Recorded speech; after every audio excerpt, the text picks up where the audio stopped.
Yes. The Leaf Spring Army sends its regards.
Hello, everyone. I'm the Enforcer, and I'm accompanied by Enforcer Matt. And good evening, folks. It's Enforcer Matt, and we were not expecting to be back on the air again today. Honestly, we were resting, but something crazy is happening. Iran has just issued a doomsday order to attack Israeli and U.S. forces in the region. They say to expect it very shortly, meaning I would assume in the next hour or so or less. So we're currently monitoring that situation, and we're also seeing that Iran's apparently beginning a major terror threat. On top of that, apparently Khamenei's death has been confirmed by Iranian state media, and we're currently seeing massive attacks underway in Iraq right now, and also major U.S. interceptions as well. So we have a lot of news to cover, and it's good to see you all once again. And of course, we're going to be covering the past several hours of developments ever since we've gone off air approximately 1 hour ago, as we can confirm that continued fires have been conducted significantly between the U.S. Armed Forces, the Israeli Armed Forces, and the Islamic Republic of Iran within the area. We can confirm that there have been impacts within the city of Erbil just moments ago, and it does appear that the U.S. Sea Rams around the area of the U.S. military facilities in that region have also been operating in the area as well. We can also confirm that the Iranian state media has finally declared that Ali Khamenei, the former supreme leader of the Islamic Republic of Iran, has been confirmed killed, meaning that all sources, the United States, Israel, and Iran, can confirm that Ali Khamenei has been killed. We have also been able to hear some additional developments as well, as it does appear that the Islamic Republic of Iran has ordered for the Doomsday plan to be executed. This was a hypothetical plan which had been mentioned by the Iranians to the public, that if it appeared that the Islamic Republic of Iran and its government and nation was in significant jeopardy of an imminent collapse at the hands of Israeli or U.S. forces, they would then result in firing off every single available weapon system that they had and an attempted annihilation of U.S. and Israeli forces. That announcement came out only about 7 to 10 minutes ago, and right now we are currently anticipating and waiting for the strikes that the Islamic Republic of Iran have stated will lead to the absolute annihilation of the United States Armed Forces within the Middle East and also the state of Israel as well. We are, of course, maybe possibly seeing the largest missile and drone attack that may have been conducted in modern history if this this is the case, and this will probably be one of the largest air wars fought over the entirety of the Middle East and over the entirety of the globe in the 21st century. We've also been able to get some other significant developments throughout the entirety. Also, real quick before we start getting into the riot footage that we're getting, also apparently protests are breaking out, and we had seen earlier on the stream that it looked like there were anti-Ayatollah Khamenei protesters in the street. We're now seeing that apparently the pro-regime protesters are showing up, but we'll get to that in just a second. Because currently they're chanting "Death to Israel," "Death to America." They're chanting all the horrible slogans they usually chant, so that's getting crazy. But right now, though, the big piece of news: we're seeing a massive attack underway against U.S. forces right now in Erbil, Iraq. We are seeing active CRAM fire, and we're talking about big CRAM fire right now. We're getting footage of that, and we're also seeing massive explosions in Erbil as well. U.S. forces are based in that area, so I am a bit concerned about possible casualties here. So we're not sure exactly if the forces are okay, but we do have a video of the CRAM firing, which is always impressive, and also some interceptions. And here is the video of one of the CRAMs based at the U.S. Army installations at Erbil, conducting air defense operations near to the area of the city.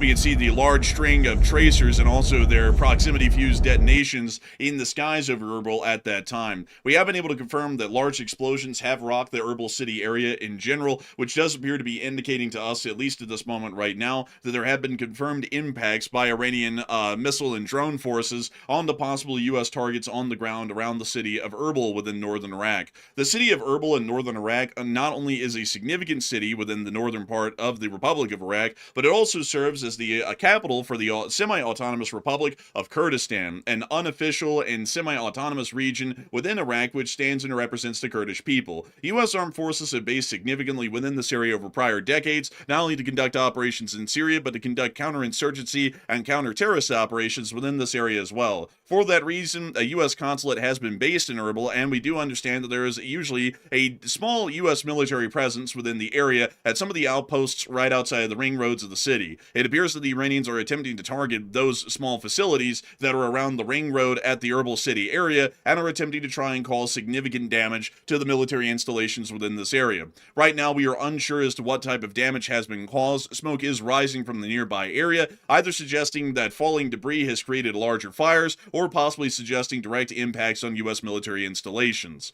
We have also been able to see that at the meantime, inside of the Islamic Republic of Iran, it appears that we are seeing that there are some pro-regime protests that are now ongoing within Qom, where they are chanting "Death to America" and "Death to Israel" as the U.S. and Israeli armed forces continue their significant strikes on the country. This all came after the Iranian media was able to make the claim clear that apparently, according to their own words on Iranian state television, nothing is more fitting for Supreme Leader Khamenei than martyrdom, saying that he lived his life to become a martyr. Martyrdom means that you've died for your cause. That also means that Khamenei is dead. So now the Iranian media is also confirming, not only along with the United States and Israel, that Ali Khamenei has truly been killed and was actually killed within the opening minutes of the strikes.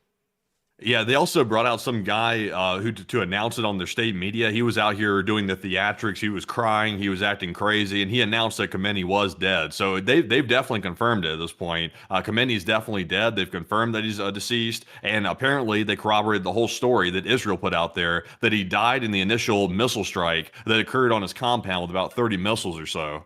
This means that for an entire 20 hours, the Iranian state television was flat out lying to the public with absolutely no information as to the safety or health of Ali Khamenei, and was claiming not only to Iran but to all of us that Khamenei was actually alive and apparently shifting around the country in some sort of a motorcade to be able to try and avoid getting killed in a U.S. airstrike. The entire time he was apparently twitching underneath the rubble of the presidential complex within central Tehran and was dying alongside a large part of his family after the strikes were able to largely hit him dead on, at least instantly, in the first wave of strikes where the first 3 major targets were hit within Tehran. This is a specific government official that they brought out to mention the death of the supreme leader of Iran, Ali Khamenei, which also does appear to further corroborate that Ali Khamenei was in fact killed by the United States Armed Forces at the very opening moments of the attacks that we saw beginning yesterday, around 21 hours ago. We've also seen that as a result of this, it appears that some pro-regime Protests are now ongoing. We do not know if these are organized by the Iranian government or if these are spontaneous. We do know that the government has some support within the Islamic Republic of Iran, but from what we understand, it's not an incredibly large amount. Nevertheless, here is the crowds chanting death to America and death to Israel within the city of Qom.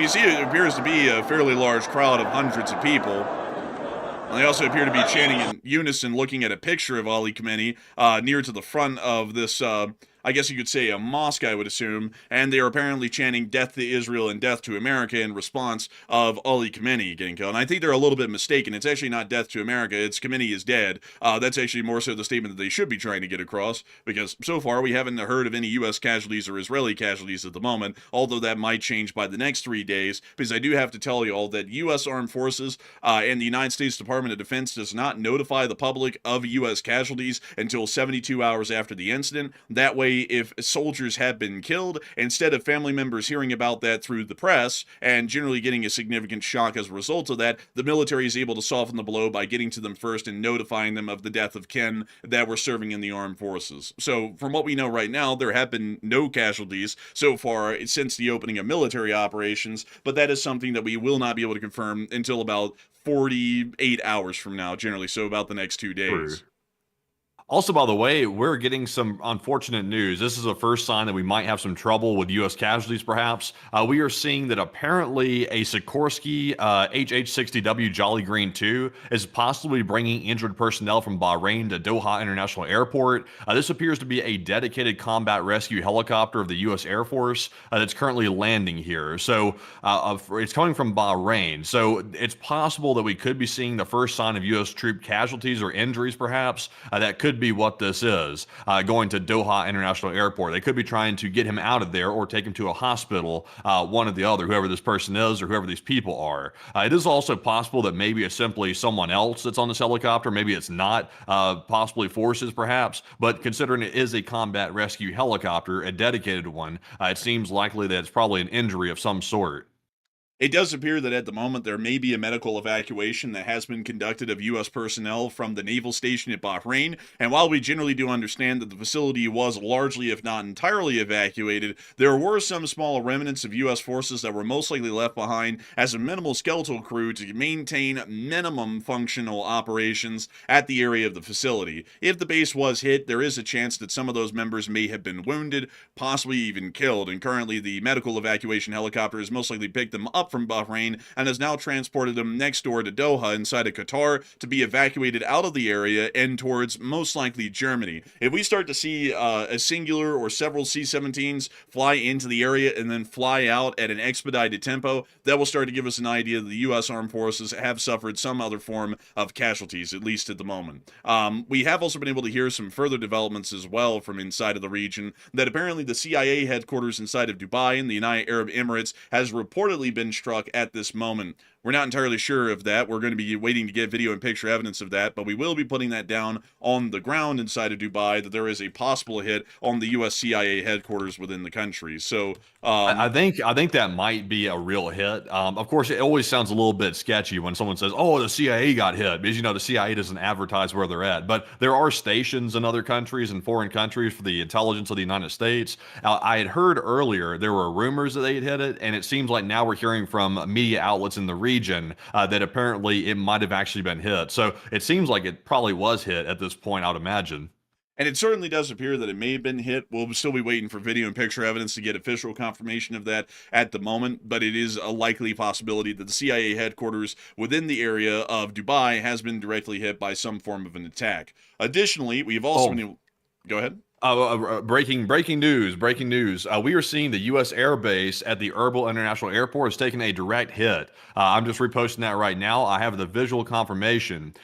This might be where casualties are coming from, perhaps. It looks like possibly a support building on the side of the airbase at the international airport might have been destroyed, possibly. Not totally sure if it's destroyed, but we're seeing a major fire, black smoke rising from it, and this is the U.S. Airbase, by the way, that we're looking at right here.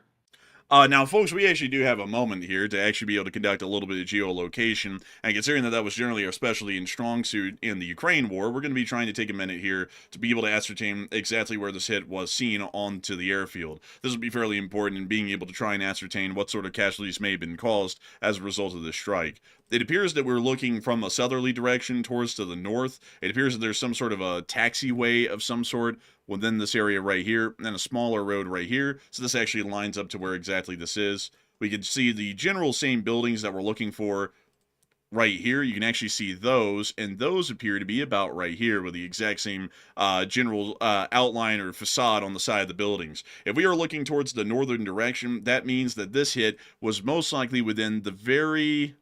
Let me see here, folks. I'm sorry if I'm flipping around a lot. I'm trying to do the geolocation a little bit quickly. It appears that it actually was an attempted hit on the Army's rotary aviation elements, including the Blackhawks and Chinooks here at this helipad, and that may have been what was directly hit. If the hit is a little bit farther north, it may have landed within this personnel zone just north of the helipad, and possibly even a motor pool as well, which appears to possibly indicate that if U.S. forces were not sheltering in place during the time of these strikes, we would assume that they were, that there may have been some casualties as a result of this strike as well. We'll be waiting to see if we can get any further information.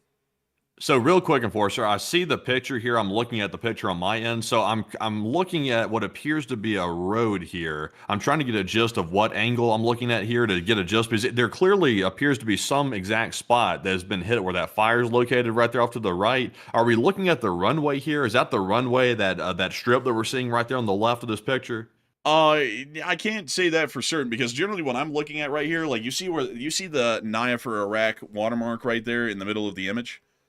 Yeah. So there appears to be some sort of a strip right here and then a shorter road right there. And from what I can tell at a very fast glance, this appears to line up exactly with a small runway here in this taxiway that's used for the Army's rotary aviation. And then if we look around, we can see a larger area of lights and built-up structures here, which lines up with this one that you can see right here around Blue Mountain Company and Hawk's Camp. And then we can also see another line of buildings over here, but a general clearing right south of the taxiway. This almost exactly lines up with what we're seeing right here, and that means that hit is just off and to the right of this taxiway, meaning that it might be on this Army helipad or near to this motor pool. Interesting. So this appears to be, because there are active U.S. forces at this base. That is something that we do know. They have not been evacuated, as far as we're aware, from this base. Also, by the way, I think Ocean Technical might have actually located it over there. You see that little reply you put under there? That yeah, it might, is the helipad. Okay, so it is the helipad. So interesting. So this is the first confirmed attack we've seen on an active U.S. airbase. So if there's going to be casualties from anywhere, it would be from this location here. We don't know if there are actual casualties. We have seen a medevac flight going to Doha International Airport, but that one came from Bahrain. So it might be completely unrelated, but we have not seen any medevacs out of this location yet. But of course, this just happened, so we don't know if there are casualties at the moment. We would hope that there is not casualties. We generally do understand that when U.S. military facilities of any branch generally come under attack, an air raid siren is sounded, and all personnel are supposed to report to bomb shelters or ready shelters that are near to the area to be able to make sure that they are not going to be direct casualties or, is an unfortunate result, fatalities of these strikes. However, concussive force, when close enough to one of these ready shelters or bomb shelters, can still cause significant internal injuries and external injuries as well, due to just the concussive force in the atmosphere from being that close to an explosion. This does mean that there is the possibility of U.S. casualties that have happened on the ground. We would assume that fatalities may hopefully be out of the picture, at least at the moment, but it certainly does appear that at least for now, we are looking at a direct hit on the U.S. Army's aviation facility based out of Erbil, Iraq, within the northwestern area of the city. A very unfortunate development, to say the least. So also, by the way, to jump out of the attack we're seeing right now in the U.S. airbase in Iraq, of course, I'm getting a different video here. I need a BS check on this. This is being posted from what appears to be TikTok. It seems like they're claiming that a U.S. Navy support ship has been hit by an Iranian Fatah ballistic missile, but of course that sounds a little bit crazy. So can you tell what this is, or if this is like at all accurate? This is bullshit. You know what that is? I can show you exactly what that is. That is the explosion that happened in Haifa port yesterday. Let me go show you. Here it is. See that explosion right there? Oh, yeah, that would It's the match very up same almost one. exactly. Yeah, that's an exact match right there. There's no ship even near to the focal point of that explosion. So this is actually a BS claim being put out by the Iranians. You can literally see that there's not even a ship around where the explosion occurred, and we had already been able to confirm that this explosion, which did occur in Haifa port, was directly in the middle of the harbor. It was near to some ships, but no military ships, and that geolocation appears to be completely inaccurate. Of course, it would come from someone called PLA Military Updates. Like, of course, it would come from someone like that who would generally be more Iranian aligned than anything. So apparently their bias is apparently blurring their vision a good bit. There was no ship even present at the explosion. So Indeed. Also, real quick as well, after we did that little BS check right there, before we get back into our news out of the Middle East, I do want to bring everybody's attention to something real quick. We are seeing a bit of an emerging situation here in the United States. We're getting a lot of what you could say are red alerts or early warnings of possible domestic security situations here in the United States. We're hearing that allegedly, according to mainstream media, the DHS, Department of Homeland Security, says in a notice that it's most concerned in the short term about cyber attacks from Iran-aligned hacktivists on U.S. infrastructure. So that's what they're saying right now. Also, we just saw a notice go out to U.S. servicemen in NORTHCOM telling them not to wear their uniforms in public. Also, by the way, NORTHCOM, I believe that covers the continental United States, if I'm not mistaken. So they're telling service members, the U.S. Department of Defense is telling service members not to wear their uniforms in public, which that seems like a force protection move to me, that they're worried about people are going to try to target U.S. service members in some way or another, and they're telling them not to wear that uniform for that reason. Also, we have seen a Secret Service surge of security at locations like the White House, the residences of former presidents, and other key locations. So we're seeing a dramatic ramp up of executive protection for former presidents as well as of right now. There was one other indicator. I'm trying to go grab that real quick. We are seeing in Texas, the Texas military departments activating service members for Operation Fury Shield to work alongside state partners to protect our citizens and critical infrastructure, including energy facilities, ports, cybersecurity, and the southern border. So that seems to be, they're saying is directly connected to the events right now. So we're seeing an activation in Texas as well, which seems to be preempting anything that might happen that could be a possible terror threat that could be posed by Iranian proxies. So that is something to watch. They seem to be getting indications that something could be in the works possibly, and that's why they're taking these measures right here. And it certainly does appear that they are taking additional measures as the heightened risk of domestic terrorist actions in support of the Islamic Republic of Iran is increasing at this moment, as we do understand that most radical Islamic groups from the Middle East, the best example would be ISIS, generally are able to create either homegrown domestic terror cells in the United States by radicalizing those individuals online, or there is a possibility that they may have been able to get into the United States by other means. Usually, the highly likely outcome, at least according to the crime statistics, is that most domestic terrorist attacks are actually conducted by U.S. citizens that have been radicalized over the internet for the larger part. So that generally would be the larger threat that we could see at the moment out of the two groups, the people who tried to infiltrate the United States versus the people who lived here and then were radicalized here on the U.S. soil. So we'll be waiting to see what will be coming out of that, but it does appear that there is a significant domestic security threat or a homeland security threat that is currently evolving right now for the United States of America currently on the home front. We are seeing that the more intense operations between Israel and the U.S. is beginning in the moment, as we were able to hear just a short while ago. And it does appear, according to all announcements, that the Islamic Revolutionary Guard Corps has stated that the most intensive offensive operation is about to begin. This is the Doomsday action that we have been speaking about, that we started the stream on, and we're currently waiting to see that action happen largely at any moment now. And to give you all a little bit of an explanation of that one, the Doomsday Plan, as we've called it, and also it's called in the title, is an actual name for the plan that the Iranians apparently had as some sort of a dead hand, or a pseudo-dead hand is the best way to explain it, to where if it appeared that the Iranian government was completely debilitated, or if the Iranian government was on the very verge of destruction, then this sort of an action plan would unfold to where the Iranians would fire off quite literally every single available munition that they had, missile and drone and anything else in between, at U.S. and Israeli forces to be able to attempt a complete destruction of the United States Armed Forces in the region and also the state of Israel at large. we believe that that's what the IRGC has directly stated, and that is what they directly stated at the moment that they're going to be conducting here soon, and that's also why we've gone live on air, as we are going to be waiting to see if that is going to be what they actually conduct. They did make the statement just a short while ago that they would do that, and so there's a decent likelihood that that could end up happening. Yeah, it could be actually. So I'm about to run a poll in this whole situation right here, so that way we can get everybody's gist of what this could mean for the U.S. Security situation. We will be running a poll on that here in just a second. In the meantime, I am looking for more breaking news while we're about to run this poll right here, so I will be scanning for that in just a minute once I put this poll up. And while we're scanning for that further information, the NORTHCOM area of responsibility includes the entirety of Mexico, the United States, and Canada. That includes generally all 49 states except for Hawaii, which would be the 50th state, the entirety of Canada, and also the entirety of Mexico. Right now, we're being told that within the entirety of NORTHCOM's command, U.S. soldiers should not wear their uniform in public, which is apparently giving an indication that there is a high risk that reprisals could be conducted by domestic terrorists, possibly, against U.S. forces if they are seen in public wearing a uniform. It also does appear that as a result of this, we are seeing that within U.S. Central Command, there is a significant amount of combat actions that are still ongoing against the Islamic Republic of Iran, and hopefully we'll be able to see that that threat is largely dispatched here soon. And when I mean soon, within weeks, or at a minimum.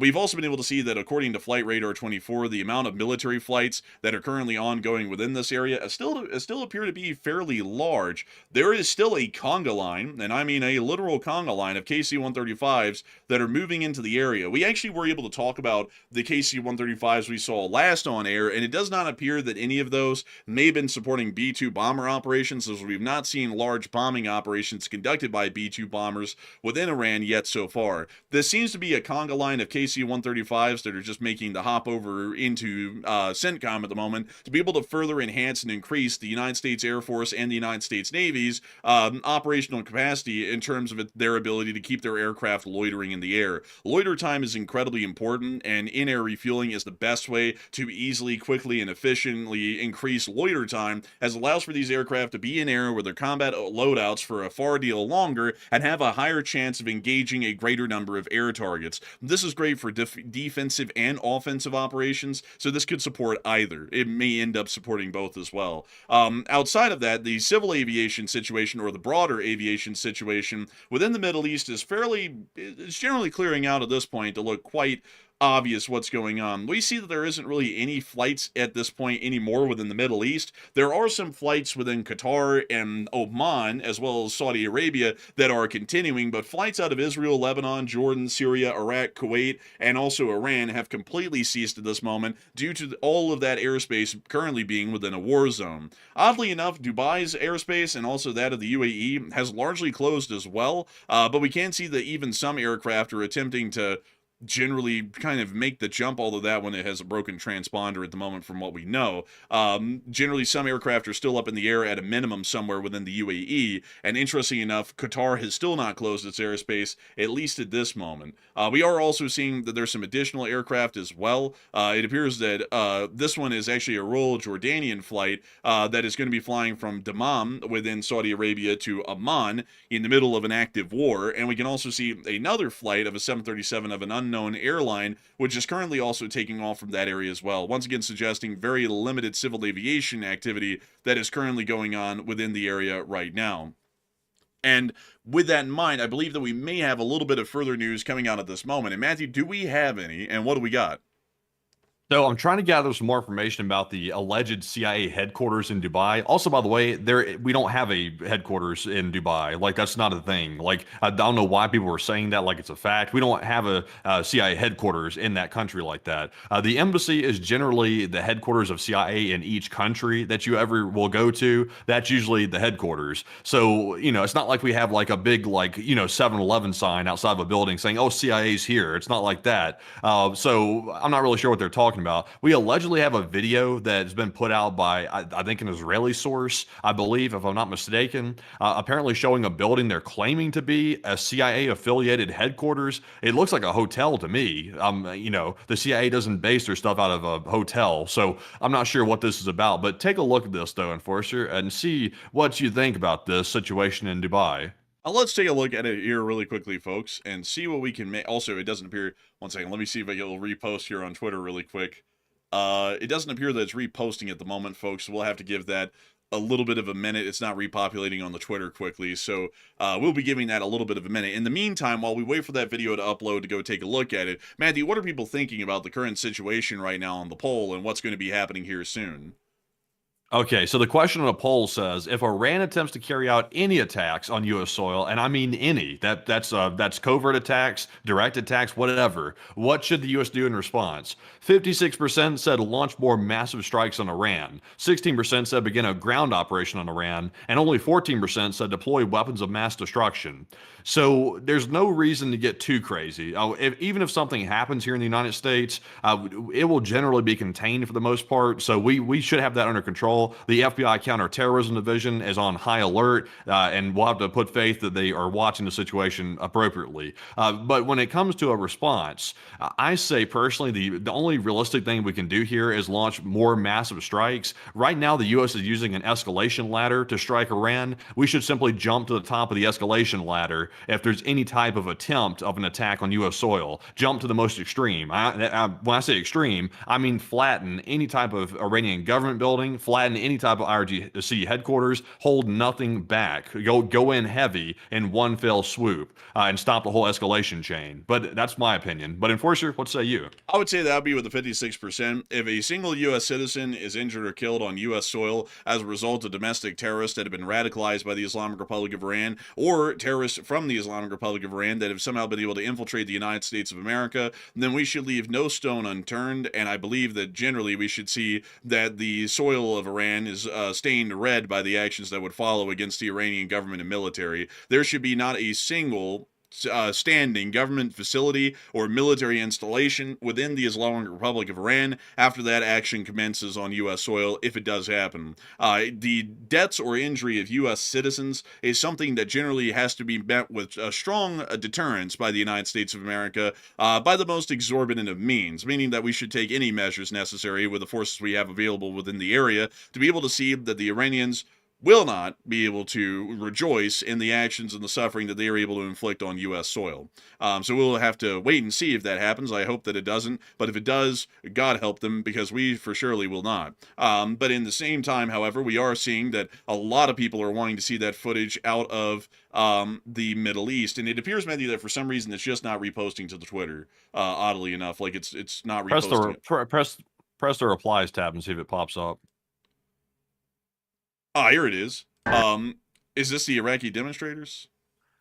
So, for whatever reason, the CIA headquarters post just seems to have vanished. I guess that's a shame, but it's just vanished. So we'll have to let that go, I guess, and we'll just move on from that whole situation. But jumping onto a different situation, though, moving away from the whole CIA headquarters business. Also, by the way, a spoiler alert, it was not the CIA headquarters. But it would have been interesting to see. It was a hit, but it's not the headquarters, so it's nothing missing, really. But we are seeing, though, inside of Iraq, remember, we just saw that hit on the U.S. airbase in Iraq by the Iranian missiles. We're seeing that Iraqi demonstrators are now attempting to breach the green zone, which houses the U.S. Embassy in Baghdad. Not sure what the hell is wrong with these people. Of course, I believe there is Hezbollah. There's a Hezbollah branch inside of Iraq, so it could be people aligned with the proxy groups, perhaps. That could be part of it. But we're seeing that Iraqi security forces are using water cannons and also firing live rounds to get these goofballs out of here. So it looks like the embassy might be under a soft attack right now from the looks of it. And we are going to take a look at the footage right here.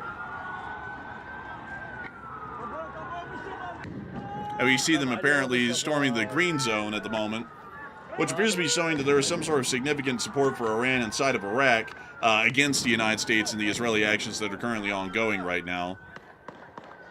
We can also hear what appears to be maybe some sort of crowd control fire, mostly with non-lethal rounds or flashbangs. I think somebody got hit with a beanbag. I heard somebody over there with a distinctive little as a beanbag. You know, that always indicates a beanbag because someone's always getting pretty hurt by one of those things. Not killed, but very much hurt. So it does appear that right now we are seeing that apparently there is a significant demonstration happening at the Green Zone. We do understand that an Iraqi, I believe it's an Iraqi mechanized brigade, actually was deployed around the area of the Green Zone. So we believe that they're the ones conducting the crowd control at the moment against this group, which is a fairly interesting situation to watch unfold. I don't really know what to make of that at the moment. I suppose that there's a lot of people in Iraq who support Iran. I guess they forgot what Iran did to their forefathers back in the 80s when Saddam was the leader of Iraq. I suppose they just don't really remember that one. But, oh well, I guess it is what it is, right? But anyways, we can see I'll just put that down as a situation at the green zone. Also, out of the way, we have seen that some of the more OSENT channels have done some more geolocation. It looks like Phytux and GeoConfirmed have been working on this. We've gotten a geolocation on the exact spot of the U.S. airbase that was hit in Iraq. It looks like, I'm trying to do a quick look at this. It looks like they also identified the runway on the left. They also identified 2 different support buildings as well to make this geolocation work. So that is the runway that we're looking at. That strip that I asked you about earlier, that apparently is the runway that we were looking at. So it looks like the aircraft maintenance shelters were the ones that were struck, and that's currently what's on fire. And we're seeing black smoke, which indicates there could be some type of fuel that's burning as well. So maybe they hit like a possible aircraft aviation fuel tank, maybe on the side of one of those shelters possibly, but that appears to be what they hit. And that does appear to be incredibly close to our initial geolocations. It's just a little bit, and I mean a little bit south of the helipads. It appears to be in these maintenance support facilities like Matthew was mentioning just a moment ago that have apparently been directly hit by the Iranian strike. We would hope that the U.S. forces that were at this facility was manned and operational at the time of the strike, are hopefully safe and uninjured as a result of these strikes, but we'll have to hopefully get further developments out to give us more promising news out of the area of Erbil at this moment. If we see a medical evacuation helicopter anywhere on ADSB transponder around northern Iraq, we'll be able to assume at that point that there will be, unfortunately, U.S. casualties from the strike at Erbil, and we would hope then at that point that there will not be any fatalities as a result of the casualties and the strikes on Erbil. However, it does seem as though at the moment we are still continuing to get further information at this time from more developments that are happening within the region, which I'm going to be trying to get y'all to here really quickly. And sorry if I took a minute to stutter right there, folks. We have been running streams for basically all day, every day for the past 2 days, so it is getting exhausting. But we were going to keep pulling through. We were able to hear that a US E-4B Doomsday plane is airborne, apparently flying towards Washington, D.C. The nuclear bombers are not flying. The nuclear bombers are flying. Red alert, take your battle stations. Red alert, sir, red alert. It's nothing it's nothing major. It's nothing major. The E4 Doomsday planes are always up in the air. I do have to let you all know that there is at least one up in the air all the time. And this is a little bit of an unusual flight path, but it's not showing us that there's going to be a nuclear Armageddon coming anytime soon. Just to make that clear to everyone, you're not going to die because this plane is in the air. One of them is in the air 24/7 basically. So do not worry, folks. It'll be fine. We also can see that a larger amount of KC-135s, the ones that we were tracking over Europe, did arrive at Tel Aviv a little bit earlier, and we can already see that there is another large swath of them, which I'll show you all right here really quickly, this large line of them that is currently also flying on down, and we believe towards Tel Aviv or somewhere else similar to that area at the moment right now. We've also been able to see that there are protesters chanting within Iran that they want revenge, and apparently they're demanding that the IRGC takes this revenge on the United States of America and the state of Israel for the active strike seen right now.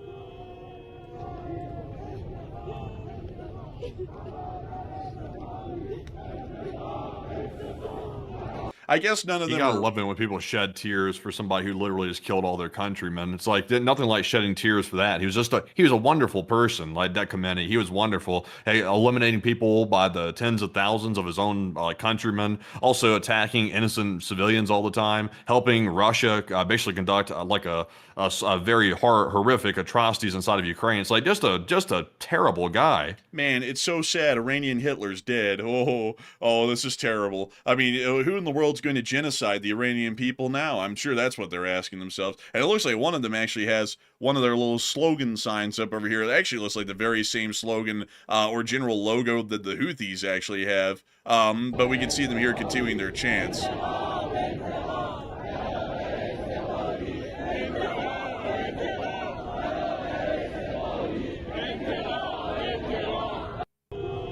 that's the end of the clip right there, but still showing that at least the Iranian government is trying to get some of their people more into action. And it actually appears that we were able to get footage here, folks, that the United States Army actually used the HIMARS, and particularly the ATACMS missile, against the Islamic Republic of Iran in some prior strikes that were apparently conducted against Iran, and we would assume that this footage was filmed somewhere within Iraq. So here's the footage of a U.S. HIMARS firing an ATACMS missile at the Islamic Republic of Iran. You see the launch of the ATACMS right there, and it is on its way.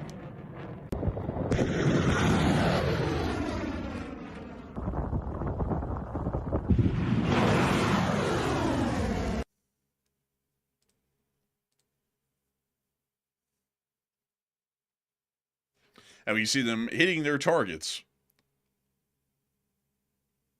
pretty successfully, I don't mind. You can also see the laser designator right there. Look at that. That's really neat. That is something.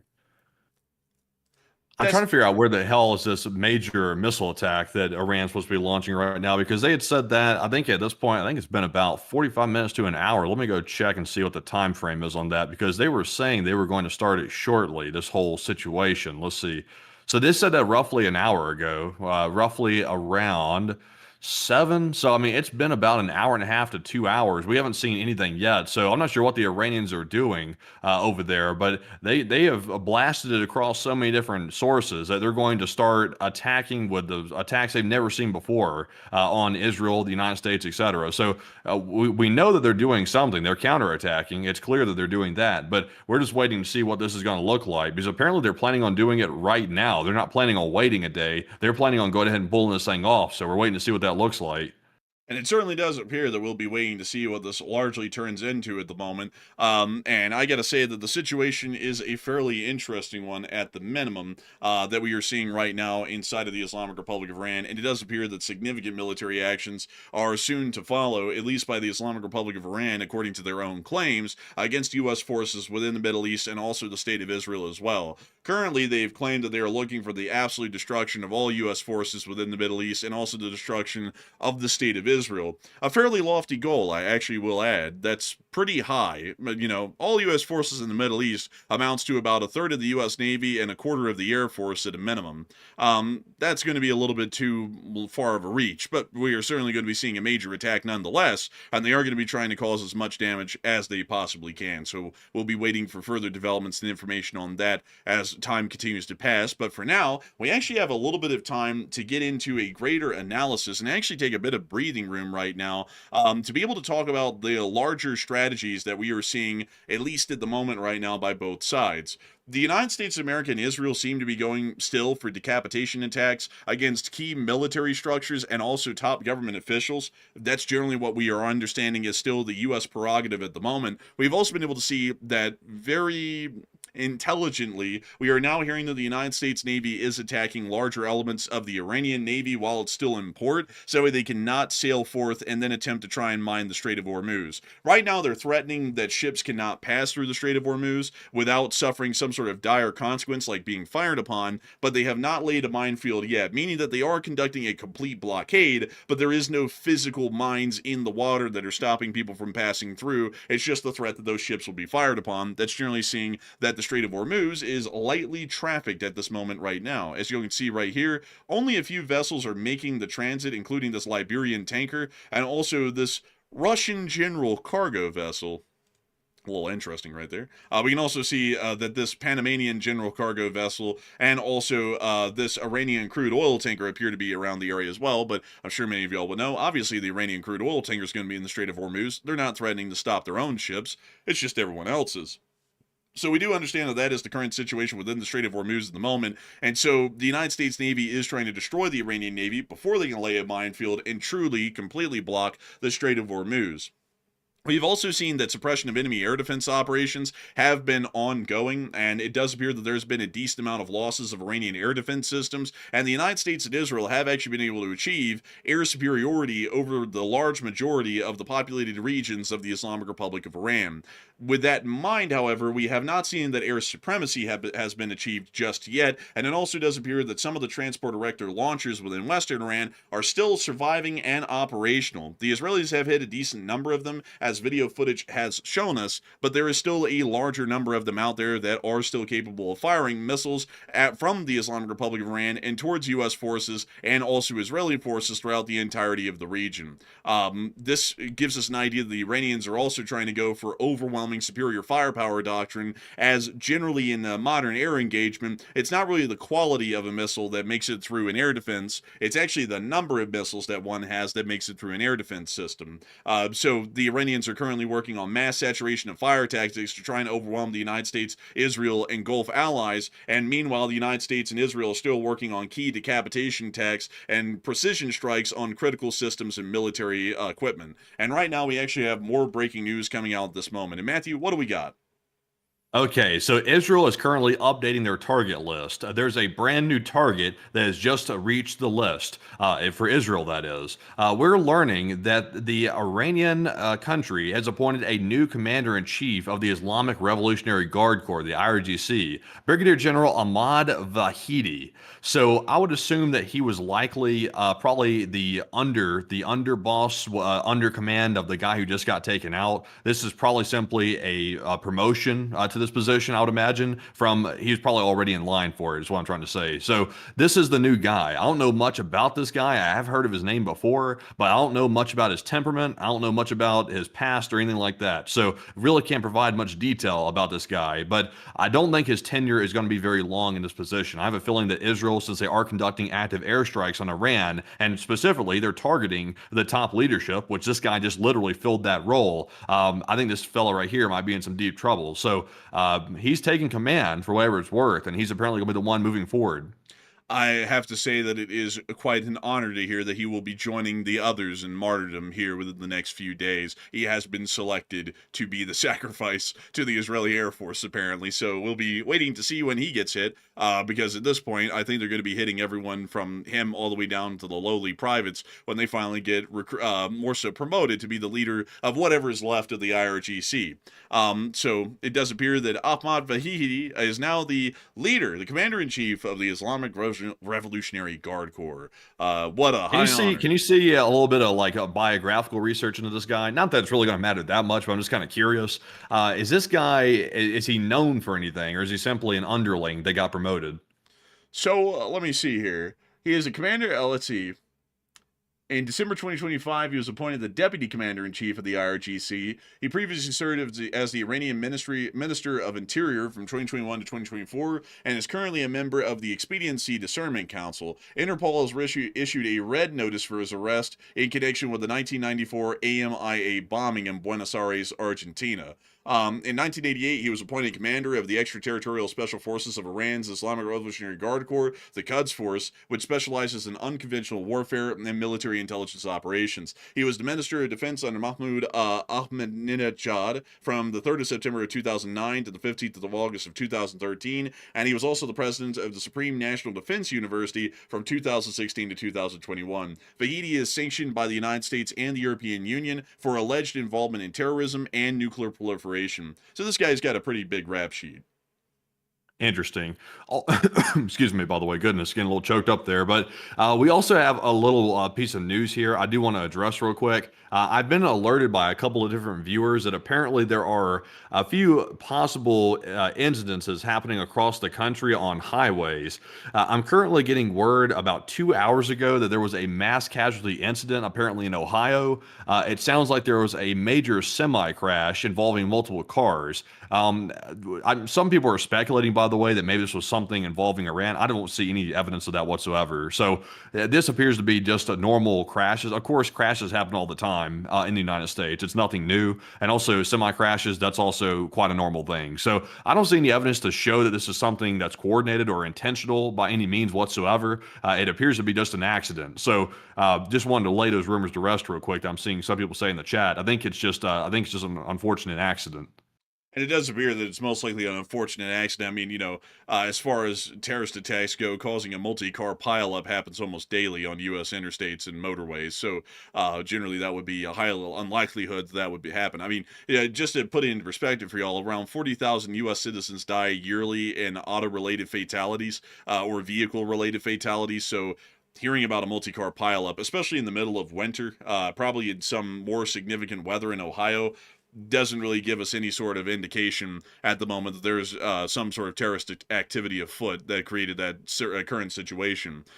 So we will be waiting to get further information on that, but it's highly likely not a terrorist attack. I do see some people talking about, let's see, also, someone said Lima is a dangerous place even without what's going on, so that kind of gives us the answer. We also have more breaking news coming out at the moment. Okay, so we do have some more breaking news right now. So we have two different stories. I'm going to start with, we have a Navy story out of Bandar Abbas, by the way, and we also have some more information about chaos happening in Baghdad right now with the U.S. Embassy. Let's jump into the Baghdad story first, because I think that one's a little bit more pertinent. The other one's more about analysis. We'll get into that in just a minute. We're seeing the chaos is getting worse near the U.S. Embassy in Baghdad. It looks like pro-Iran regime protesters are attempting to breach the green zone.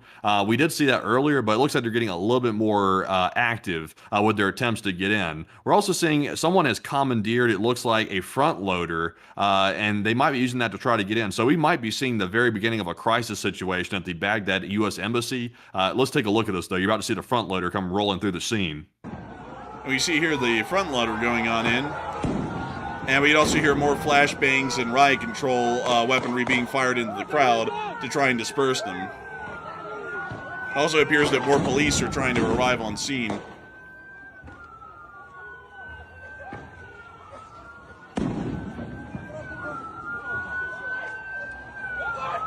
We do not know what happened to the front loader. It just kind of disappeared at some point in the clip and appears to have gone up towards the fray. So we don't really know how the security forces are going to be dealing with that one at the moment. That might be a little bit of a larger situation. We've also been able to see that a large number of the Qatari-class midget submarines, which are quite truly midget, they are incredibly small, appear to be inside the port at Bandar Abbas at the moment. And 3 of the Kilo-class submarines, all 3 out of the 3, are currently in Bandar Abbas, with 2 of them currently out of service at the moment. We can actually see those over here. So it does appear that at the moment, most of the Iranian Navy has not even left port within Bandar Abbas from the latest satellite photography, which was taken about several days ago. And we also understand that most of the Iranian submarine forces are midget submarines, which don't really pose a threat to the United States Navy. The one submarine class the Iranians do have that would pose a threat would be the Kilo-class submarine, of which they only have one operational Kilo-class sub. That one could pose a little bit of a threat, but the United States is most likely sending out its dips and such things to try and listen out and see if there is a submarine nearby or getting close to the carrier strike group. If it does, they'll drop a torpedo in the water and they'll get it. So not really that big of a threat. But nevertheless, it does seem as though we are seeing that further information has not come out yet about the Iranian strike, and while they did state that they were going to be conducting the Doomsday plan about an hour and a half ago, actually I believe at this point it's about, yeah, it is actually an hour and a half ago or so, it does not appear that they have been conducting that action just yet at the moment, so we're still waiting to get further additional information on that right now, and it also appears that we have a fairly interesting poll to address right now. So Matthew, what do we got?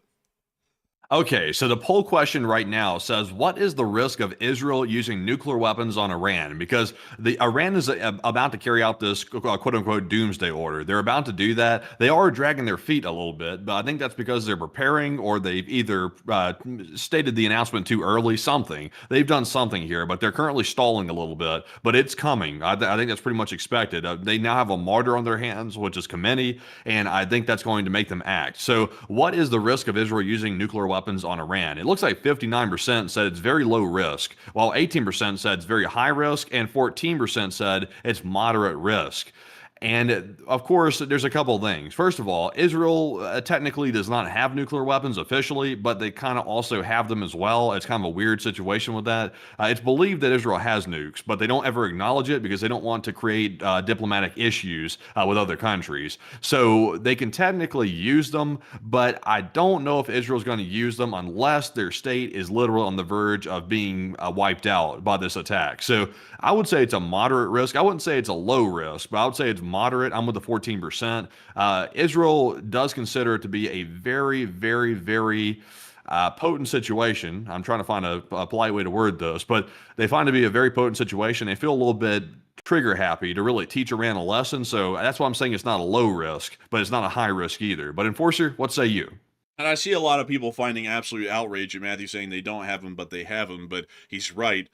Or technically, Israel doesn't have nuclear weapons. They've never conducted a test that we've been able to confirm is a Israeli nuclear weapons test. There was one that happened inside of the Southern Pacific way back in the 60s. We believe it was an Israeli nuclear weapons test, but nobody's ever been able to put it on them. And additionally, they have never officially announced that they have nuclear weapons, at least publicly, and that they're willing to use them. Both of those things would generally be required for a country to be recognized as a nuclear power, and those two things have never been done by the Israelis, which gives us an idea that they are not a nuclear power, at least publicly. However, we do know that they have nuclear weapons. That's basically a poorly kept secret that they are nuclear armed, and so for that reason, officially, for all nations around the world that are concerned, they're not a nuclear armed country, but in reality, they definitely are a nuclear armed country.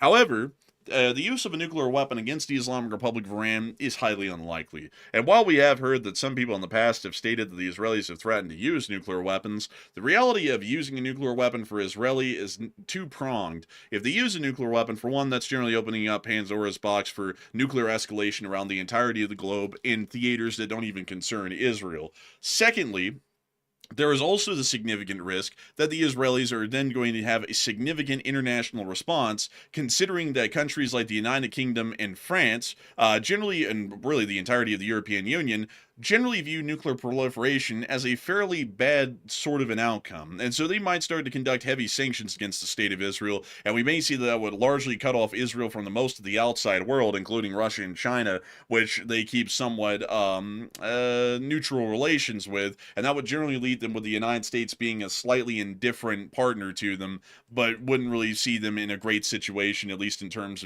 of foreign policy. So Israel using a nuclear weapon is fairly unlikely, and to be entirely honest with y'all, the Iranians and the damage that they would even be able to oppose in the attack that's about to come up, I have a feeling that's not going to be significant enough that it would pose an existential threat to the Israeli state to where they could justify the use of some form of nuclear weaponry in the defense of the sovereignty or existence of their state in an existential crisis. So I'd have to be entirely honest with y'all, I do not think that that is going to be the case anytime soon, and I think that even if it did get close to an existential crisis for Israel, they still probably wouldn't use it because they would know the repercussions internationally of using a nuclear weapon, which would then see them recognized as a nuclear armed power, and one in violation of standing international nuclear treaties.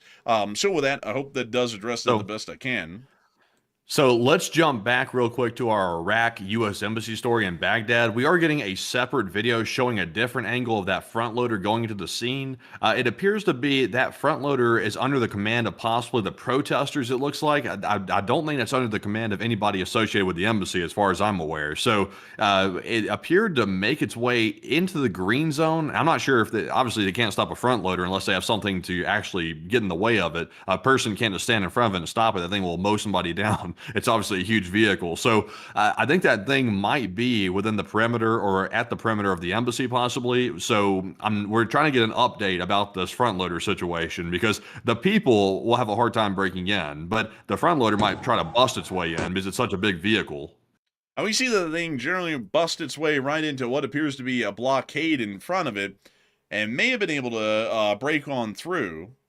Riot control measures were still being used against the crowd and the vehicle at the time the video ended. So it does appear that at the moment we are getting the general idea that the situation in the green zone in Baghdad is a fairly complicated one and a fairly difficult one at a minimum. So we are currently still tracking that situation right now. And outside of that, we are still waiting, actually, interestingly enough, for that Iranian attack to happen. The IRGC did claim that they were going to be conducting... It started. It started right now. So the Iranians have just started. We believe this is their Doomsday attack. We believe this is what this is. Red alerts are popping up all over central Israel. It's also expected to spread across Israel as well. We're hearing that the Iranians have launched a new round. We're currently getting a map showing the area of the current threats. But like I said, these threats are expected to expand very, very soon. So apparently it has begun. I believe we're like 20 minutes out or so. Possibly from this. We're about 20 minutes out from missiles arriving, but that's my estimate right now, so we'll have to see here.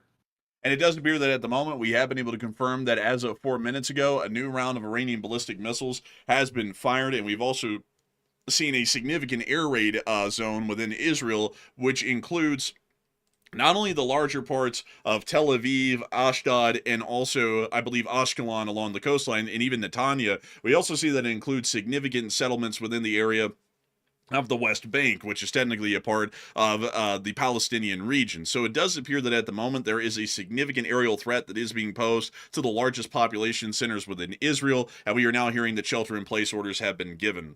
We are also probably likely going to be seeing here soon that we'll start to hear of air raid warnings and threats around U.S. military installations around the region, and we'll probably start hearing about heavy air defense activity. Considering that missile attacks take about 12 to 20 minutes to reach Israel from Iran, it's highly likely that we could start to hear the first news from U.S. military facilities here within a few minutes, and probably the missiles will start to enter Israeli airspace within about the next 8 to 9 minutes. We'll be waiting for that information while we are live on air, but we can generally understand that the combined air forces of Israel, the United States, Jordan, the Royal Air Force, and possibly others are currently within the air right now over Iraq, Jordan, and Syria, attempting to conduct air interdiction against these missiles if it is at all possible, and any drones that may have been fired by Iran. We've actually seen, interestingly enough, that the Iranians have not used as many drones this time in their attacks as they did the last time in large swarms.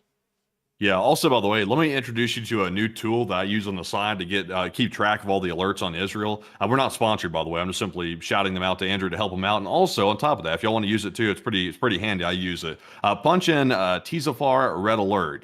There's a website for it. They also have an app too. It generally shows you the red alerts across Israel. Right now, they're currently populating the red alerts that are taking place right now in central Israel, and it looks like those alerts are rapidly growing as we're looking at right now. So there should be a map there that's popping up that you should be able to see all the red alerts currently active. And these appear to be all of the red alerts that are currently active right now. So we can confirm that the larger area of central Israel is under an air raid alert, and we do believe that that's going to be extending significantly here to Tel Aviv in a very close moments.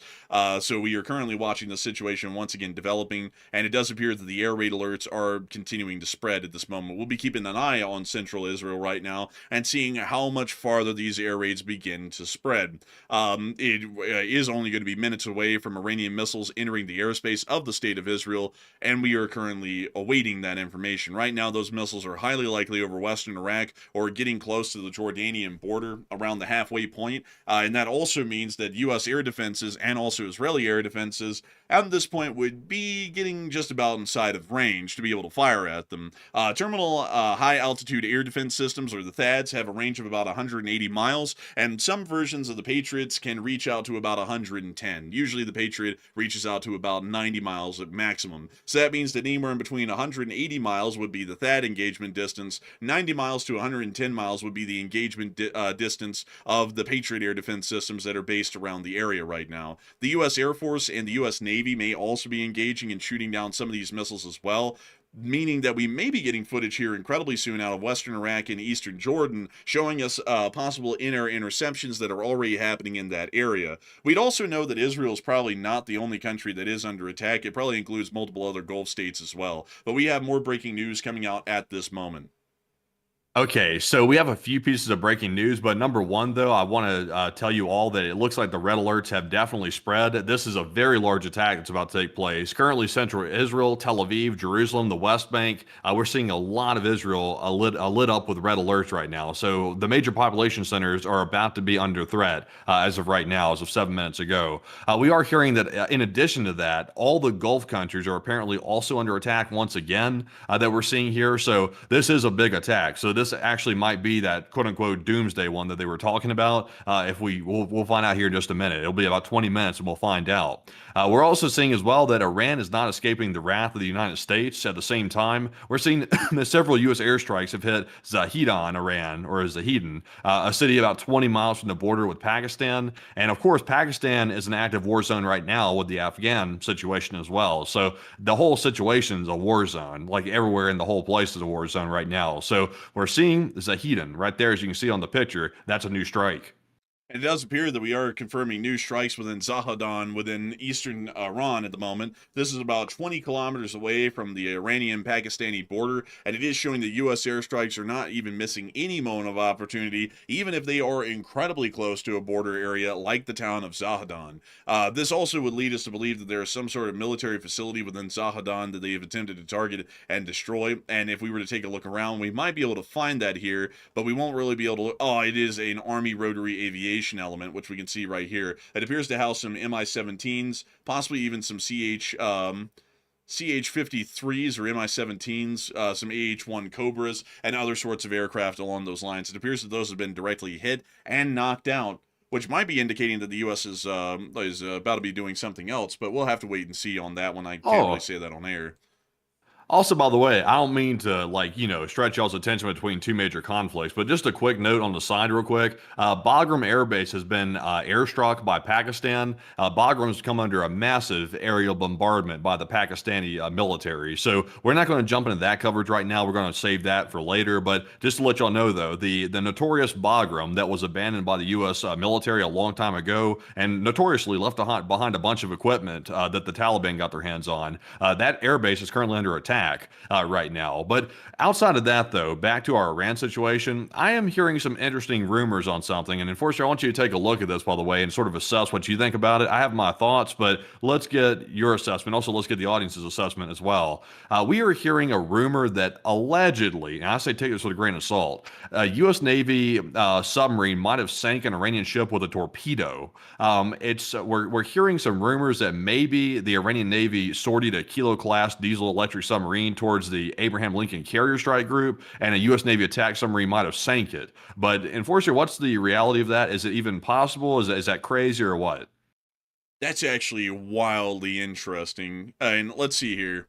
So, according to our original post, we're going to mention the names here. Tim on Point made the statement that there is rumors of a submarine torpedo strike on an Iranian ship. And the question was, how long has it been since the last time a submarine got to do something other than launch cruise missiles? Harold Finchton added that a U.S. Navy SSN sank an Iranian ship with a torpedo, and then added that this strongly suggests that the Iranian Navy sortied a Kilo-class diesel-electric sub towards the Lincoln, and then the U.S. Navy attack submarine sank the Kilo-class sub.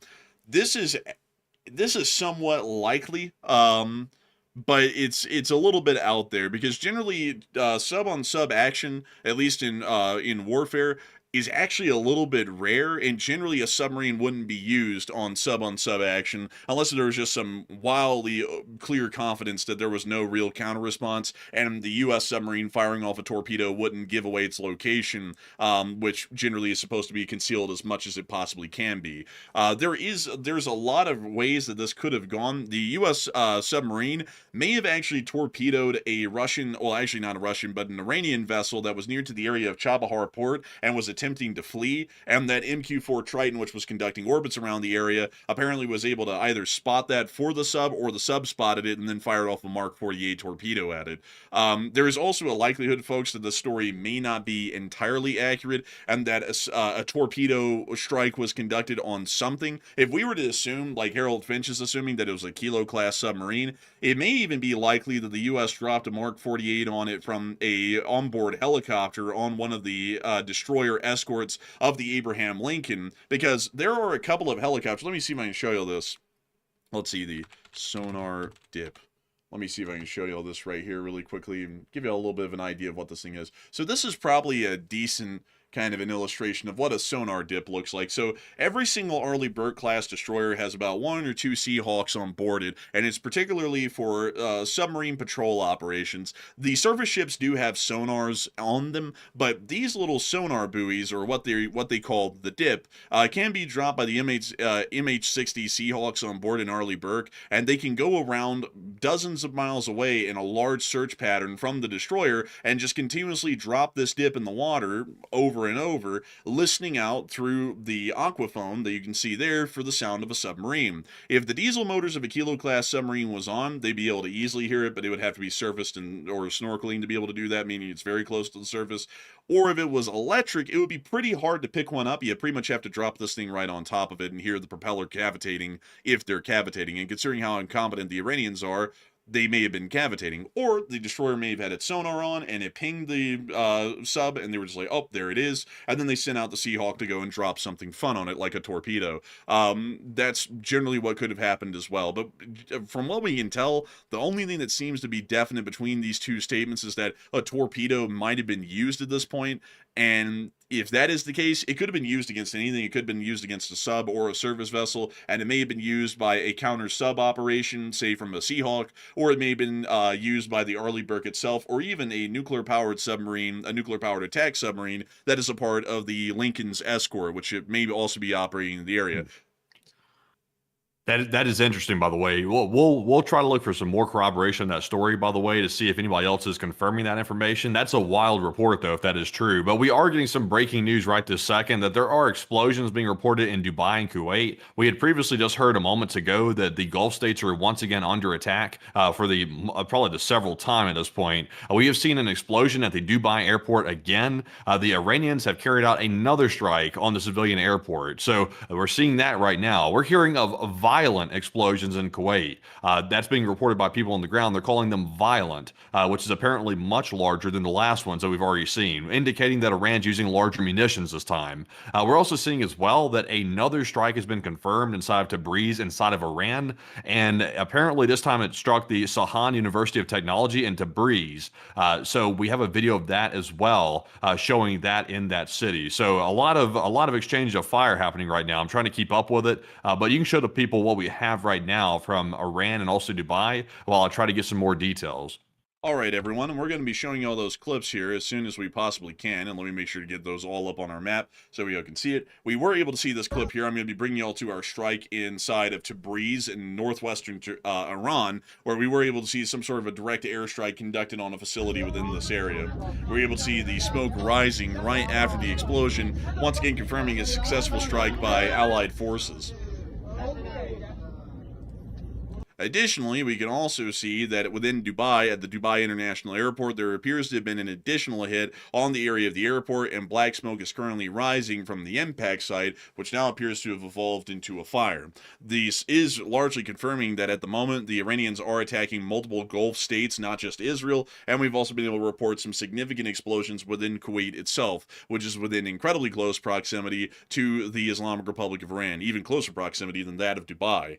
So that seems to be showing us that the short-range hits are already landing their marks around the area of the Persian Gulf, but right now we are still waiting for those missiles that are flying over the Middle East to make their way into the Israeli air defense perimeter. Go ahead.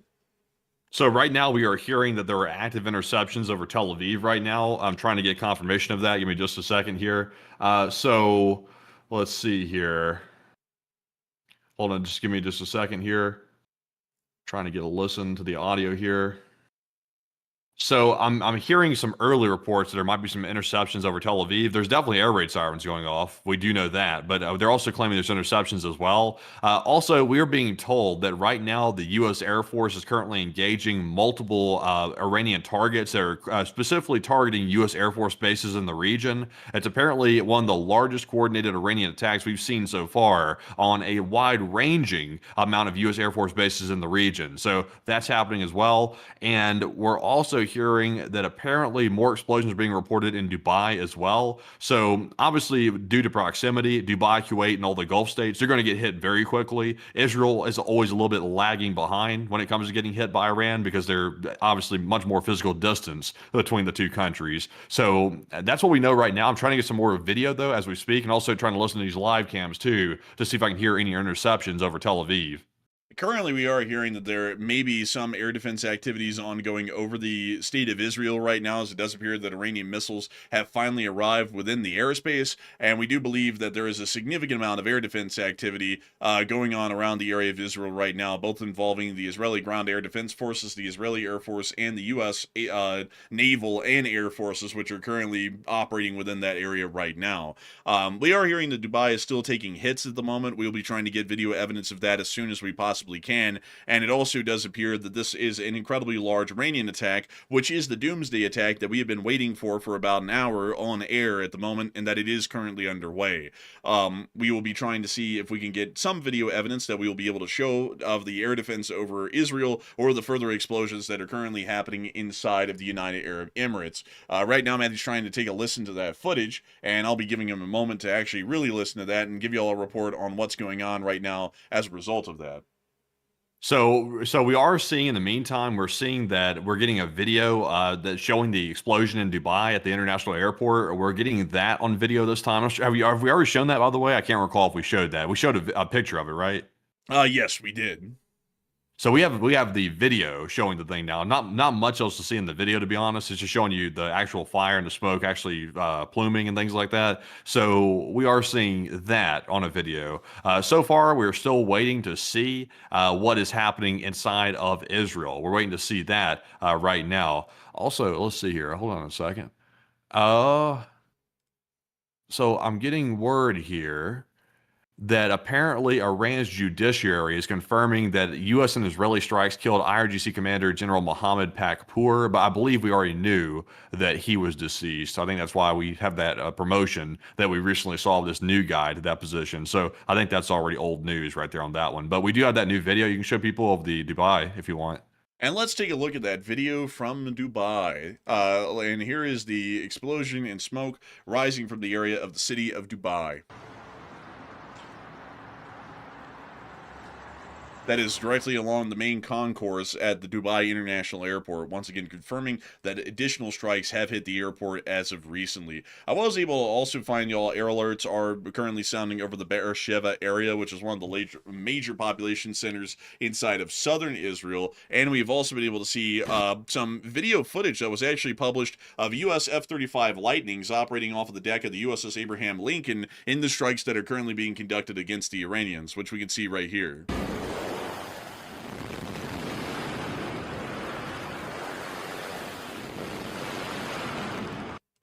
And in this clip, we can actually see, for one, the F-35 does not have any external hardpoints, so it's carrying a fairly limited amount of munitions. And we can also see on the F-18 that it appears to be carrying it appears to be 500-pound JDAMs, or laser-guided bombs, and a couple of AIM-120s and a couple of AIM-9s, but a fairly light loadout, most likely showing that it's going on a light strike operation into Iran when it was being launched in this clip right here. We are hearing that Tel Aviv is under attack at the moment. Matthew, what do we got on that? Okay, so I'm currently hearing the sirens are going off nonstop across Tel Aviv right now. I've not heard interceptions yet, but we are hearing the sirens sounding across the entire city right now. So we're expecting interceptions to be imminent any second now. I'll let you know when I hear some start to explode. But so it sounds like some of the sirens are turning off possibly. Let's see here. I haven't seen any interceptions yet, so it's possible that maybe some of the Israeli Air Force aircraft have intercepted some of those missiles outside of Israeli airspace. That's possible as well. It sounds like the sirens have just turned off as of right now. But it could be they only run for a certain amount of time. That could be it. Or it could be that possibly they've eliminated the threat. We're not really sure, but we're waiting to see if there's any interceptions over Tel Aviv right now. Some people are saying that Jerusalem's also got something going on. I think that's also a target of this current attack that we're seeing right now. So we will wait to see if we get some interception videos out of either one of these places as of right now. I am hearing confirmation in the chat that apparently the sirens have been turned off for the most part. Not sure if that means the risk is over, but we are seeing right now that apparently the sirens are at least shutting off temporarily, but not really sure what that means right now. And we will be waiting to get any further developments out of the area of Tel Aviv at the moment. It is under some sort of an ongoing air attack by Iranian missiles that have been fired once again. And we'll be trying to get as much updates on that as we can here within the next several moments, probably within seconds or minutes from now that we'll be getting some further updates. We also have been able to see and hear that apparently the Islamic Republic of Iran is dealing with some still ongoing significant developments within the country. There are uprisings still happening by large parts of the public. There's now pro-regime rallies also happening alongside those in the streets, basically going at odds at each other. And currently, we have also heard that there is an ongoing constitutional crisis within Iran, as the IRGC is still trying to appoint a supreme leader without the mullahs gathering together to try and appoint one themselves. So there is still a lot going on in the area right right now, and we are also seeing that U.S. strikes and Israeli strikes are still ongoing right now against large targets within Iran, and explosions are being reported and seen on video and picture evidence intermittently from inside of Iran on a fairly common basis right now. Usually every about 10 to 15 minutes, we get reports of new airstrikes and explosions that are happening inside of Iran. We are going to be waiting for a little bit of further additional details and information. And also, I see a lot of people asking, what did Dubai do? What did the UAE do? We don't really know, actually. That's been a huge mystery in the last stream and this one. We actually don't know what the United Arab Emirates has done to incense the Iranians. We don't even know why. Like, it's a complete mystery. We are guessing that it's because they're rich and Iran isn't. And then on top of that, the UAE generally has a lot of Westerners that come there and travel there and sometimes even move in and live there.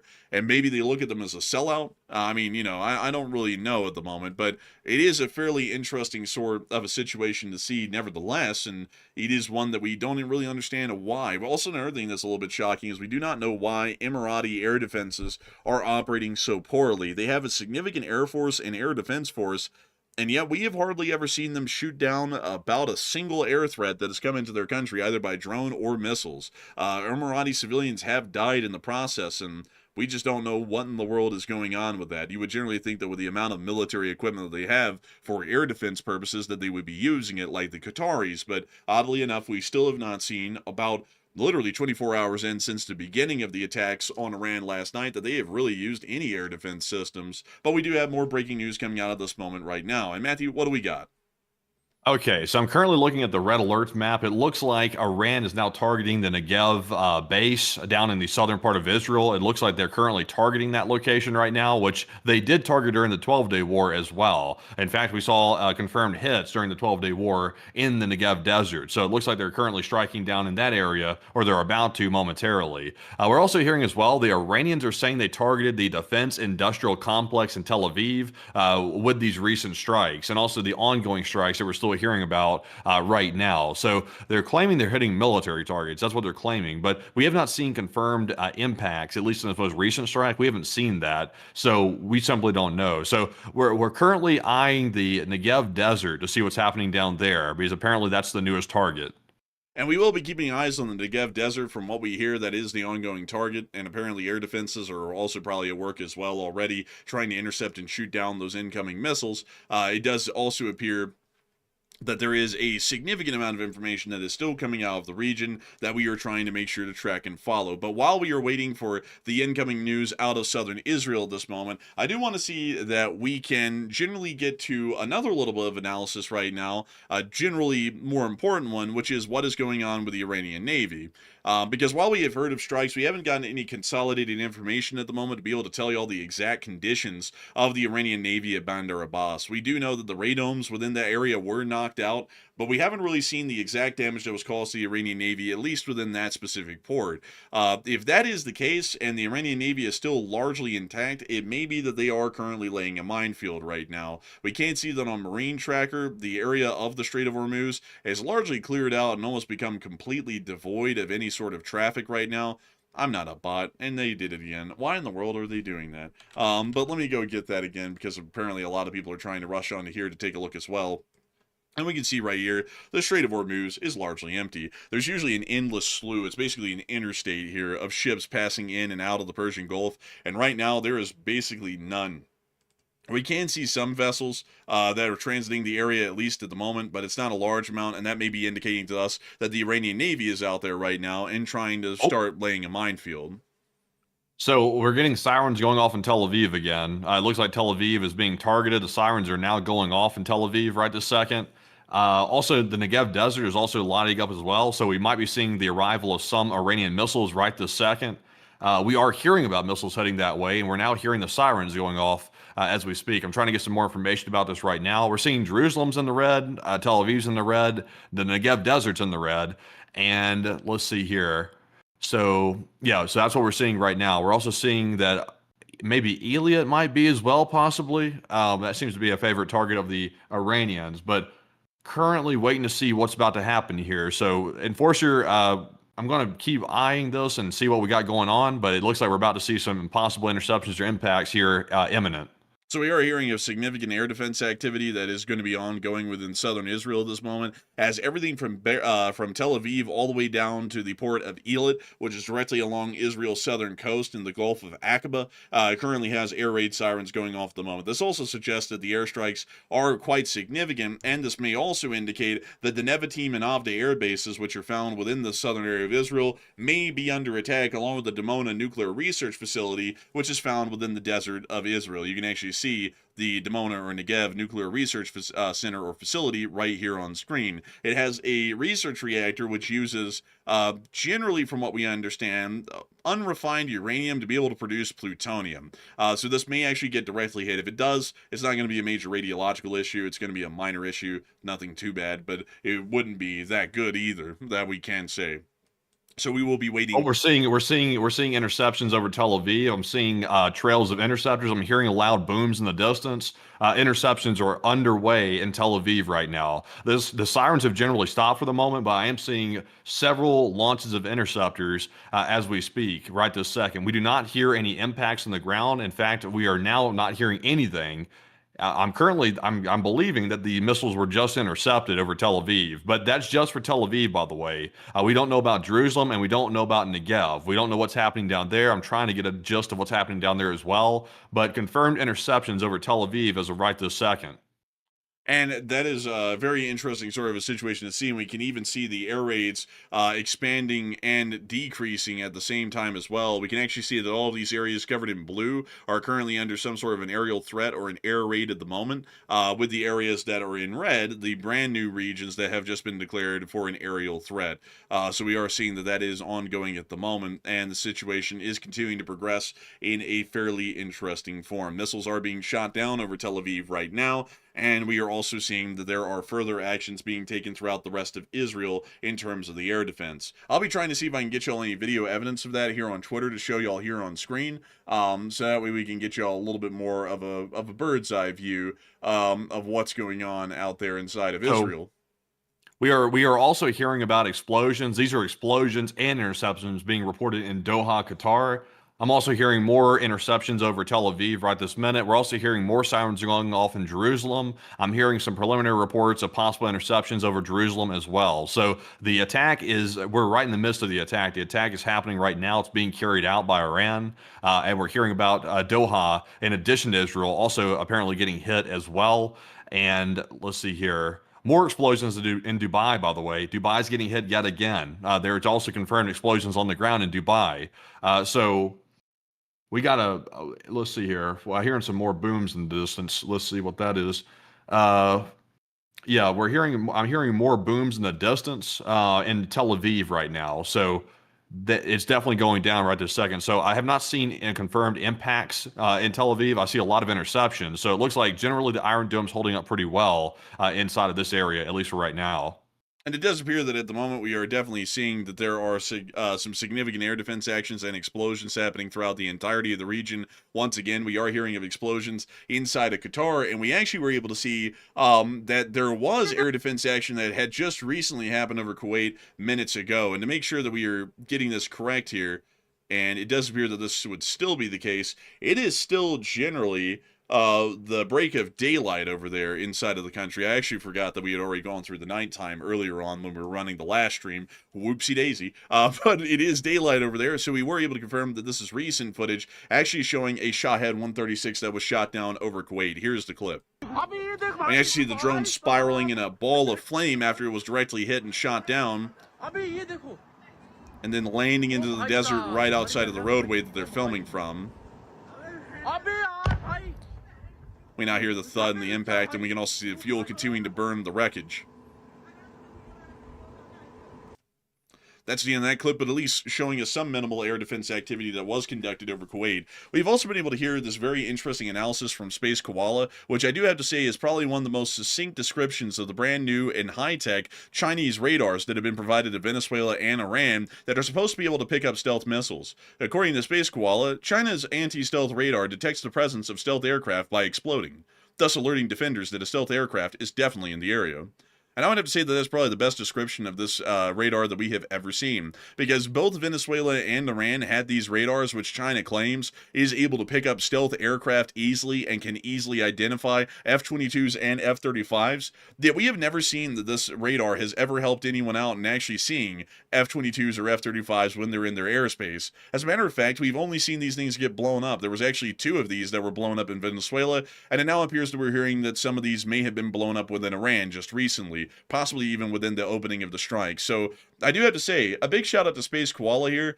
They definitely do detect stealth aircraft by exploding, which does indicate that at a minimum, stealth aircraft are somewhere nearby. They don't know where, Indeed. but that's good enough. Also, by the way, I can't go into too many details about this because we don't want to violate YouTube's terms of service and stuff like that. But we're hearing that Iran is making very unwise threats against the United States and also people involved with the United States. They're making very unwise threats right now. We are hearing about that. Apparently, it's from an Iranian state TV. They're getting so worked up about the death of Khamenei that they're currently making very stupid statements right now. So we could see an escalation here, perhaps very soon, that the U.S. president orders on Iran because of these threats that Iran's currently making. That might be a probable sort of cause and effect here, because it seems like the Iranians are starting to get a little bit mouthy when it comes to these statements and threats that they're currently making. I can't go into too much detail, by the way, for obvious reasons, but I think y'all get the picture. Can you put that under our likes tab so I can take a look at that really quickly? Yeah, just make sure you don't even reference this on the stream, by the way. Yeah, I just want to make sure that I'm apprised of the situation as well, so that we can get an idea of the threats being issued. Oh, well, I mean, that, you know what, I don't even know why I had to ask. That was what I was thinking it was. That's exactly what it is. It does appear that there is some very significant threats that they're currently lobbing right now. I can't get into the details of what kind of threats they're issuing that might be against YouTube's terms of service, but I can tell you all that they are fairly grave threats and ones that would pose a significant threat to national security. That's one thing that I can say at a minimum, but further details than that might be against YouTube's terms of service. So we will be waiting to see what comes as a result of that. We do understand that the Secret Service is already increasing its security around key installations and facilities as a part of the branch of the executive of the U.S. government. But outside of that, we are currently not seeing any further developments, at least at the moment, regarding those claims. So we do have some new developments, though. Tel Aviv's gone silent for the moment. I don't hear the sirens in Tel Aviv any longer, but we are seeing confirmed direct impacts in Bahrain. Bahrain's been getting hit pretty hard recently. We're seeing another direct impact as of right now. We heard of major explosions in Doha, also Qatar, and Bahrain. There's the picture of Bahrain right here on the screen, by the way. We also heard of violent explosions in Kuwait. I've not gotten any visual evidence of the Kuwaiti explosions yet, but we are also hearing that Iran state media has just announced as of 50 seconds ago that they've launched the 6th wave of True Promise 4, and that's what we're currently seeing right now. This is apparently the 6th wave of True Promise 4 that's currently been launched with confirmed strikes and interceptions in Qatar, Bahrain, Israel, Kuwait, and the UAE. So we're hearing that part of the reason why they're currently targeting the Gulf states so hard is because they know that generally the Gulf states are not going to respond to these attacks, so they can generally attack and use them like a punching bag. And for whatever reason, the Gulf states aren't responding. And Iran apparently knows that, and that's why they're also ramping up their attacks on those states, because it's basically an easy target that's not going to fight back. So that's apparently why they're doing it. And it does appear that that is certainly the reason as to why they must be doing this. It's a fairly wild sort of a development to see that they're basically just slamming Gulf states and they're not really responding a lot. And before anyone says, oh, they're weak, they're feeble. No. A lot of these Gulf states, I mean, they are quite powerful. They're basically pack-a-punch nations for the size that they are and the military force that they have. Let me show y'all really quickly. Let me go pull up the Qatari Air Force to give y'all a little bit of an indication here. So the Qatari Emiri Air Force, which is the official name of the Air Force, you would look at it like let me show you all this country, because I do have to remind you all, this is the United States of America.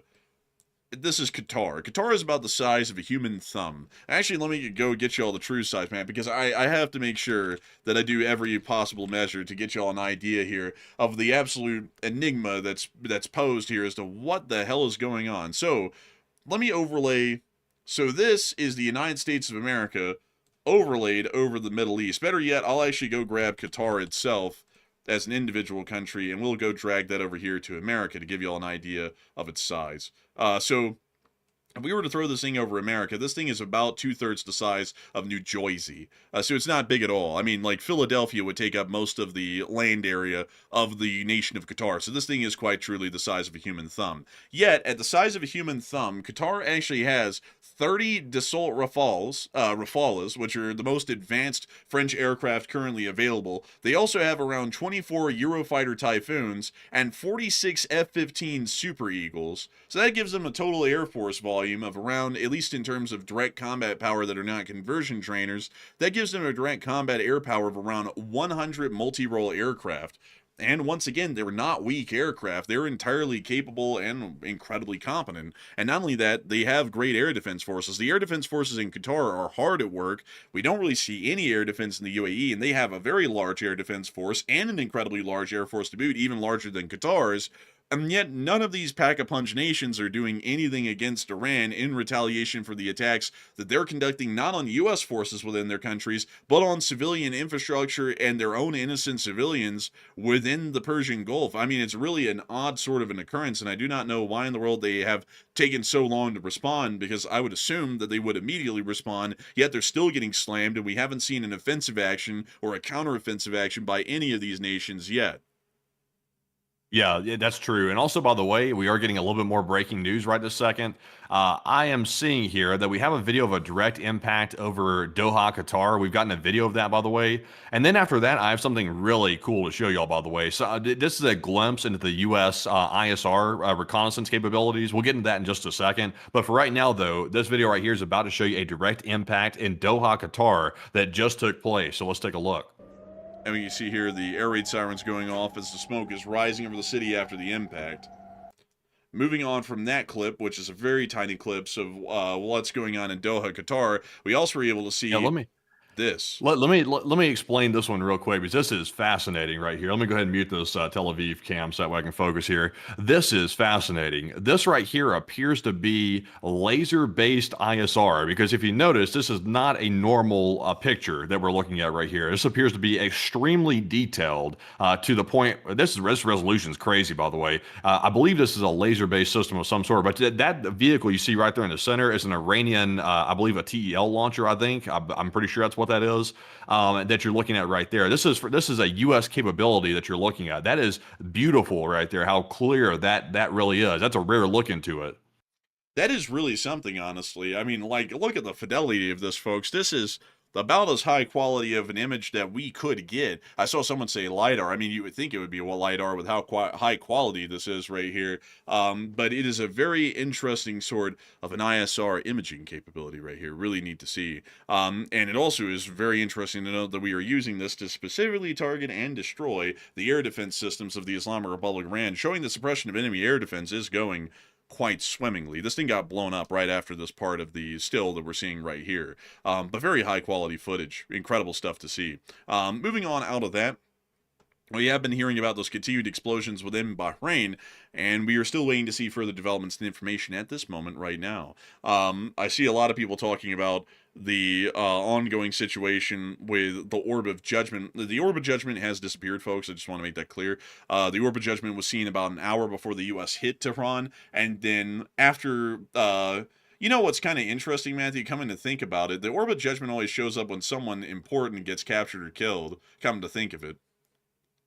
Yeah, it does show up then. I am almost certain, by the way, and of course, it'll always sound a little bit crazy until we get some type of official confirmation. Some people are saying that maybe the Orb of Judgment is simply like a Triton drone or something like that with like a very bright headlight on it, possibly, but I'm not aware of any headlight that puts off lumens quite like that on a drone. I've never seen that myself. So it seems to be a unique aircraft that is sort of novel in its capabilities, because also the movement of the aircraft seems to be a little bit strange as well whenever we see the Orb of Judgment show up in a spot. So I would assume it's some sort of intelligence, surveillance, reconnaissance ability of the United States that we are not aware of. It's probably a classified ability of some sort, because it appears too often directly preceding U.S. action on foreign countries. It always seems to show up right before the U.S. does something. Not when other countries do it, but when we do it, it seems to show up. So whatever the thing is, it seems to be under U.S. control to a certain degree.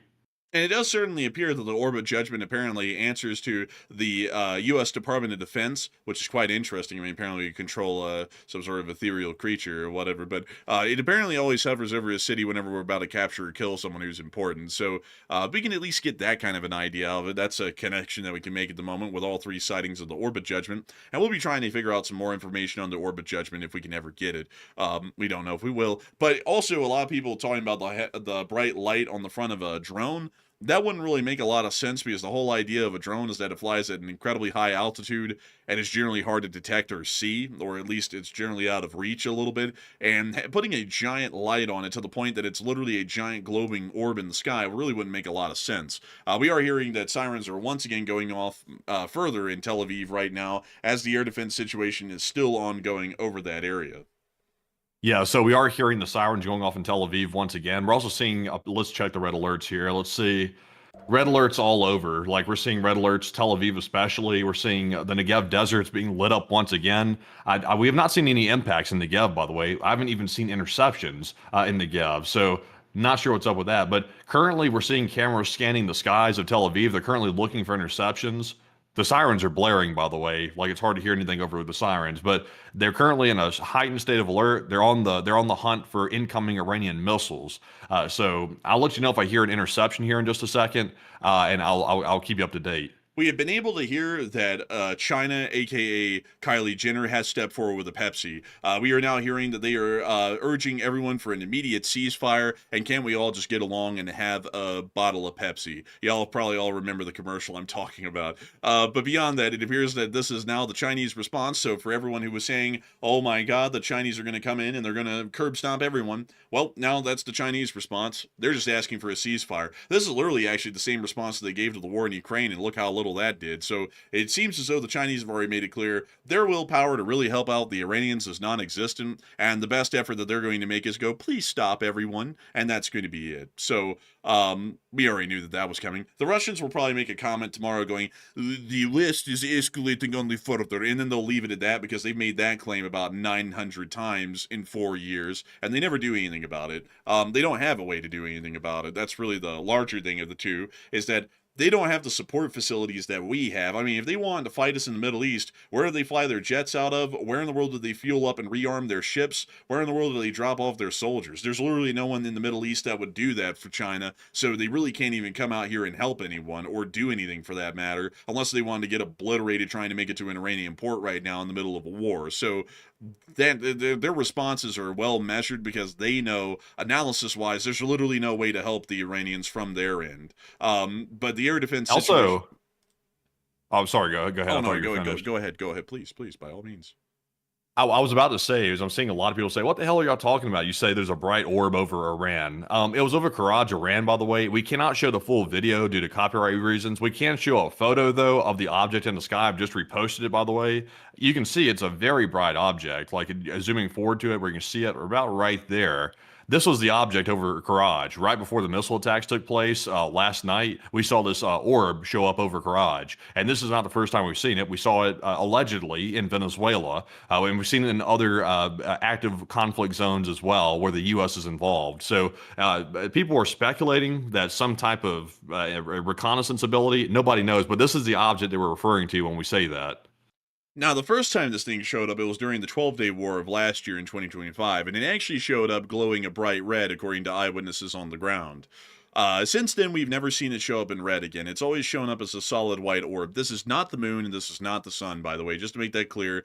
This thing is just the orb, and we call it the Orb of Judgment. That was the name we gave it in the 12-day war, and it was pretty funny, and everyone got a kick out of it. So since then, it has been officially dubbed here on the channel the Orb of Judgment. We don't know what the thing is, really. I mean, like, we are taking our best pot shots at what this thing is, but you can tell, folks, that at a higher altitude there, and a good distance away from the camera, it still appears as an incredibly large orb of bright light.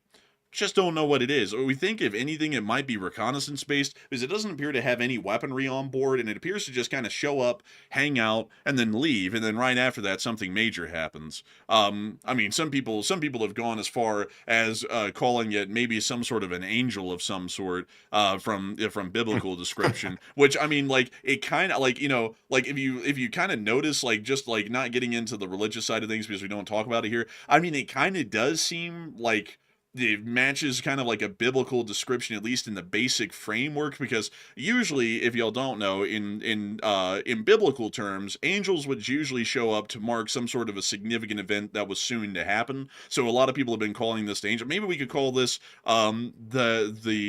I guess the angel of doom, because usually whenever this thing shows up, it just means bad things are about to happen for someone somewhere. But I like to call it the Orb of Judgment because it's a bright orb. Yeah, I don't know if the angels are showing up right before widespread death is about to take place. I'd be a little bit out there, at least in my opinion, but that's very subjective. So it's up to you to determine what you think about it. But me personally, I don't know about that being angels showing up, because right before or right after this thing left, death and destruction reigned across the whole place. So that is a bit of a fascinating aspect to it. Also, by the way, some people are saying that this might be the discombobulator that the president keeps talking about over and over and over. We still do not know what the discombobulator actually is. Some people speculate it's a backpack, a mobile system that can be used. But, in Venezuela, there were not people on the ground with backpacks. There was helicopters flying over. And also, the Venezuelans claim that some other strange aircraft showed up right before the helicopter showed up, but we never got visual evidence of that. So there's always a whole bunch of mythology around the U.S. showing up, because we're just that damn good. When we show up, it's like Greek mythology's return to the earth or something. People start thinking all kinds of weird stuff starts happening just because they're so caught off guard by the fact our guys are so damn good. The truth of it is some sort of a U.S. military technology that hasn't been disclosed to the public. That's probably the truth of it, because the fact that it shows up before every U.S. military operation, but it doesn't show up any other time. Like, it doesn't show up when the Taliban-Pakistan war begins. It doesn't show up in Ukraine. Well, actually, I think this thing did show up in Ukraine at one point, but that was a long time ago. And we don't even know if that's the same thing. But anyways, it shows up all over the place when the U.S. is about to go do something, so it is probably a U.S. piece of equipment. It's just that we can't see it because it's so damn bright, so we can't really tell exactly what it is. But with that in mind, I hope we have been able to address the orb for those who may have been unknowing of the all-seeing orb and the Orb of Judgment in its all of its glory over Tehran. But we are going to be continuing to cover the developments that are happening right now. And also, by the way, Matthew, I do want to make sure that I say this. We will probably want to get towards answering questions here within about 20 minutes or so, because we don't want to overdo this stream, because we do have to wake up tomorrow and basically get back to doing this endlessly all day again tomorrow. So, with that in mind, what do we have coming out right now? So I think, folks, I'm not sure. Hold on a second. Give me just a second here. Sirens are going off in Tel Aviv again. Currently watching and seeing here if there's an interception. The cameras appear to be tracking some moving object, so I think there might be an interception that's about to take place, or possibly an impact. So currently waiting to see what's happening with this in Tel Aviv. Generally speaking, so far, this attack has not gone as severe as Iran has claimed it was going to go. If this is allegedly the Doomsday strike they were talking about, this is apparently nothing compared to what we thought it was going to be. So it could be it was a whole bunch of bullshit that they were putting out, that they were not really going to do much of anything. We haven't seen hypersonics being used yet, by the way, so Iran might be holding those back for right now, so there might be more to come. But for right now, though, damage is minimal inside of Israel. Also, the main damage is in the Gulf states, which are the ones that are generally kind of neutral to Iran. The ones taking the worst beating are Iran's friends. So kind of a bit of a strange situation with that. So currently waiting to see. I'm hearing the sirens still going off in Tel Aviv. Not really seeing any type of interceptions. I don't think we're going to see it. I'll let you know if I see it, though. But for right now, that's pretty much what's going on. So we might not be seeing much tonight. Iran might be holding back, and their Doomsday attack might not be as much as they were trying to make it out to be. The Iranians claimed they were going to drop the 6th mixtape of True Promise. They dropped it. It was mid. And now we all move on. I mean, what a shame, really. The Iranians would love to talk all of this talk about how they can destroy U.S. carriers and how they can completely destroy U.S. and Israeli forces. Then it turns into an absolute abysmal failure. And people ought to kind of expect this from the US's enemies, because they always talk a lot of talk and they never follow through on any of it. I mean, even like the Chinese radars, they can't even pick up a stealth aircraft, much less a normal one. From what we can tell, all of it's basically just straight up BS. But with that in mind, so I see here something. Let's see here. So we're getting a report here. We're getting a report from a mainstream media outlet, which is generally pretty reliable. They're claiming that U.S. Israeli interceptor stocks are starting to run low. So that might explain why we're seeing these sort of mid-level attacks still taking place right now, is because Iran might be trying to run out whatever's left of the interceptor stocks that Israel's currently using, and also the Gulf states as well. Even though the Gulf states seem to pretty much have very ineffective air defense, they still have a little bit. It sounds like they're running low on the stocks of interceptors. So that might be what the Iranians are waiting for. They're trying to wear down the current air defense with their crappier weapons, and then they're going to come in with the more expensive hypersonics that we know they have in their arsenal right now. So that might explain it, actually.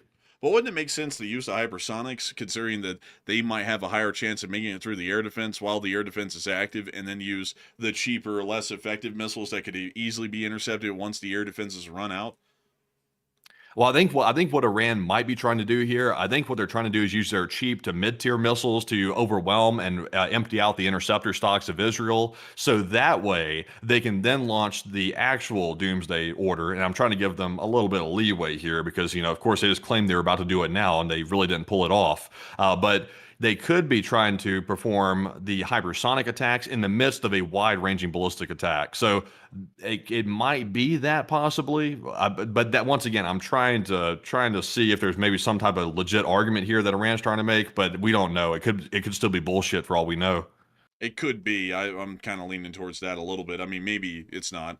But at the same time, they only have a limited number of TELs. It's not like they can fire off all those missiles that they have in storage in one go. So, I mean, that still would be a heavy limiting factor. And I think they're already working at 100% volume for their TELs operationally. But we'll see. But outside of that, folks, I do have to say that while we are covering this news right now, and we do have another breathing moment here, if y'all been enjoying our news coverage again on the second stream of the day, this one has now been about 2 hours long. Already, I believe it's actually been about 2.5 hours long as a correction there.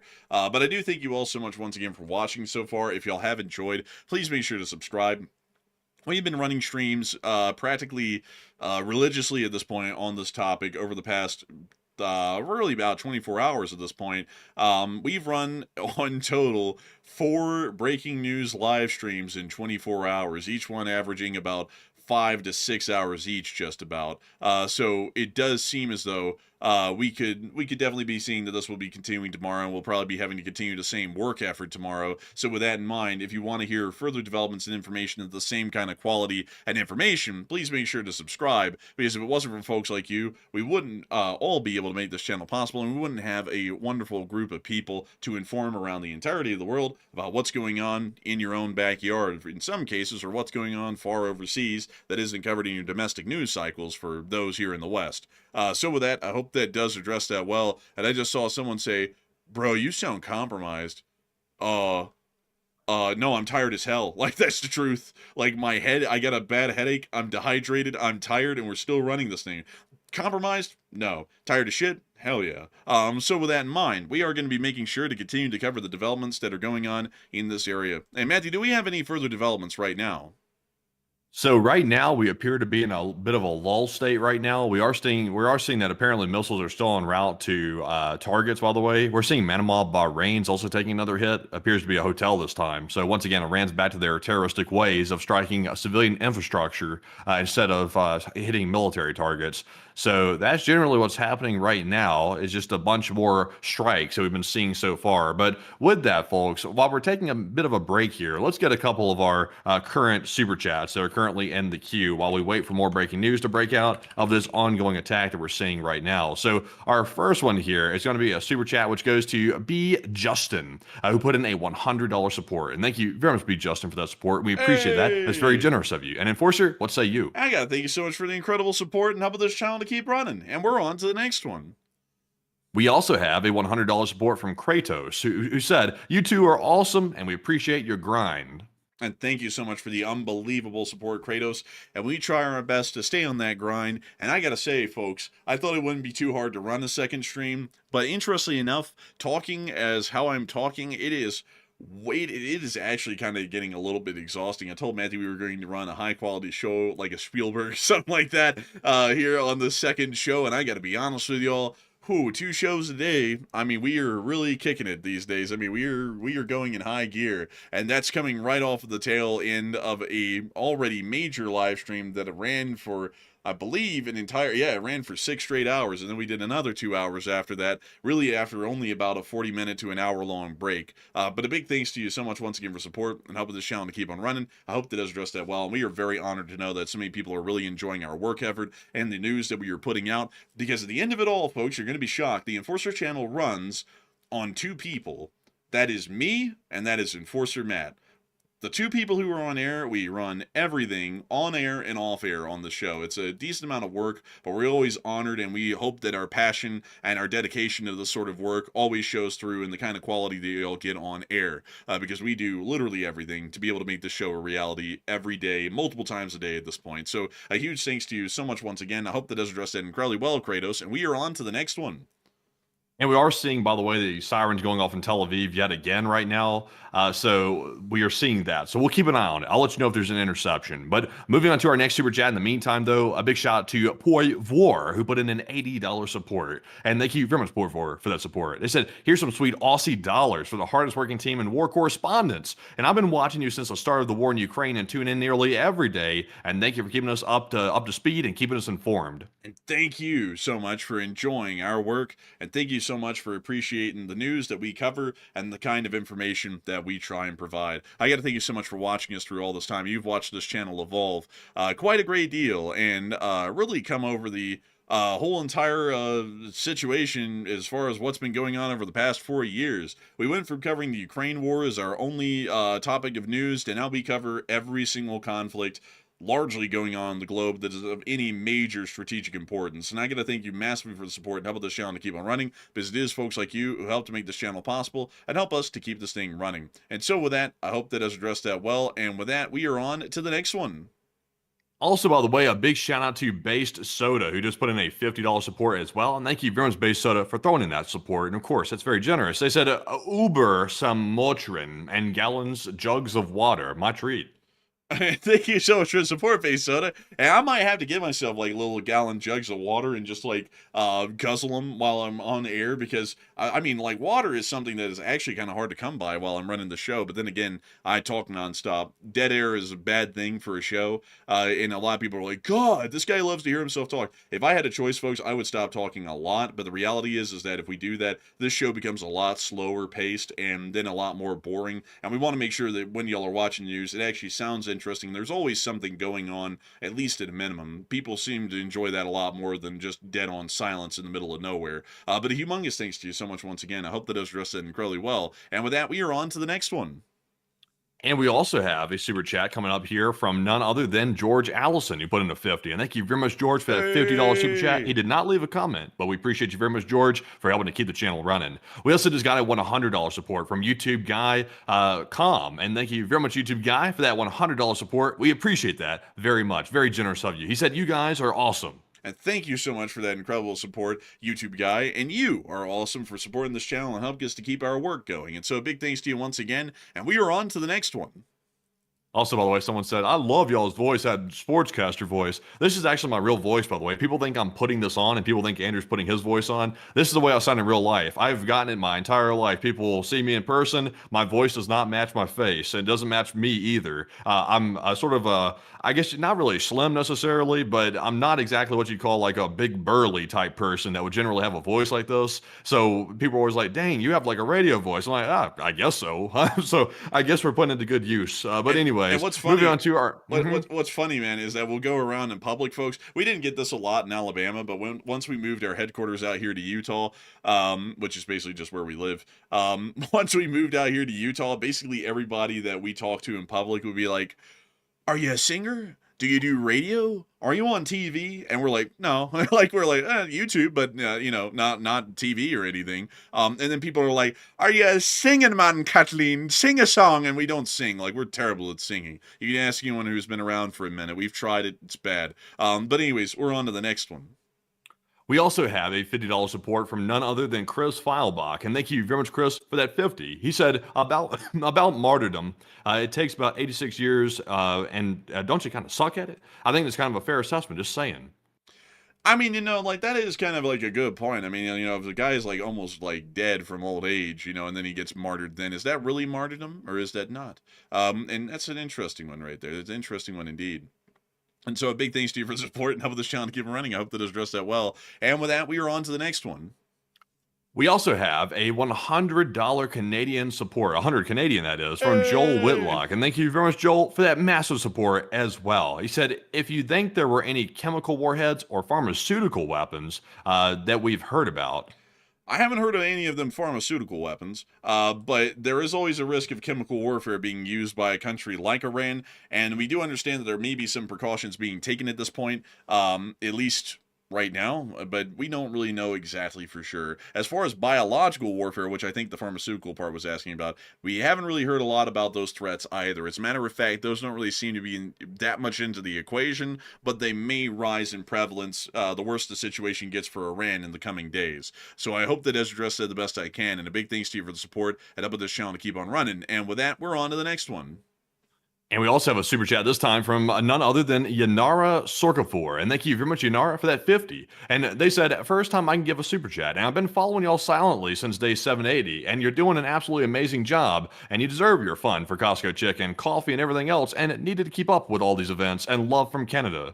And thank you so much for the support and helping this channel to keep running. Thank you for the kind words, by the way. And it's great to know that you've been watching this show for about half of the time that it's been on air, which is even crazy to think that that's 780 days in now for that to be the halfway point. But I do thank you so much for the kind words and the support, and you're helping this channel to keep on running. So a huge thanks to you once again. And we are on to the next one. We also have a $100 support from Christian Woodbury, and thank you very much, Christian, as well, for that very generous support. He said, it's like listening to a Tom Clancy novel or Jane's Weapons book in real time. Very strong work. And thank you so much for the kind words. That is incredibly high praise right there. I thank you so much for that. A lot of people consider Tom Clancy's novels to be of high regard, and I've got to say that it's a wonderful and incredible thing to know that folks like you help this channel to keep on running and make this thing possible with such high praise and support. And with that, we are on to the next one.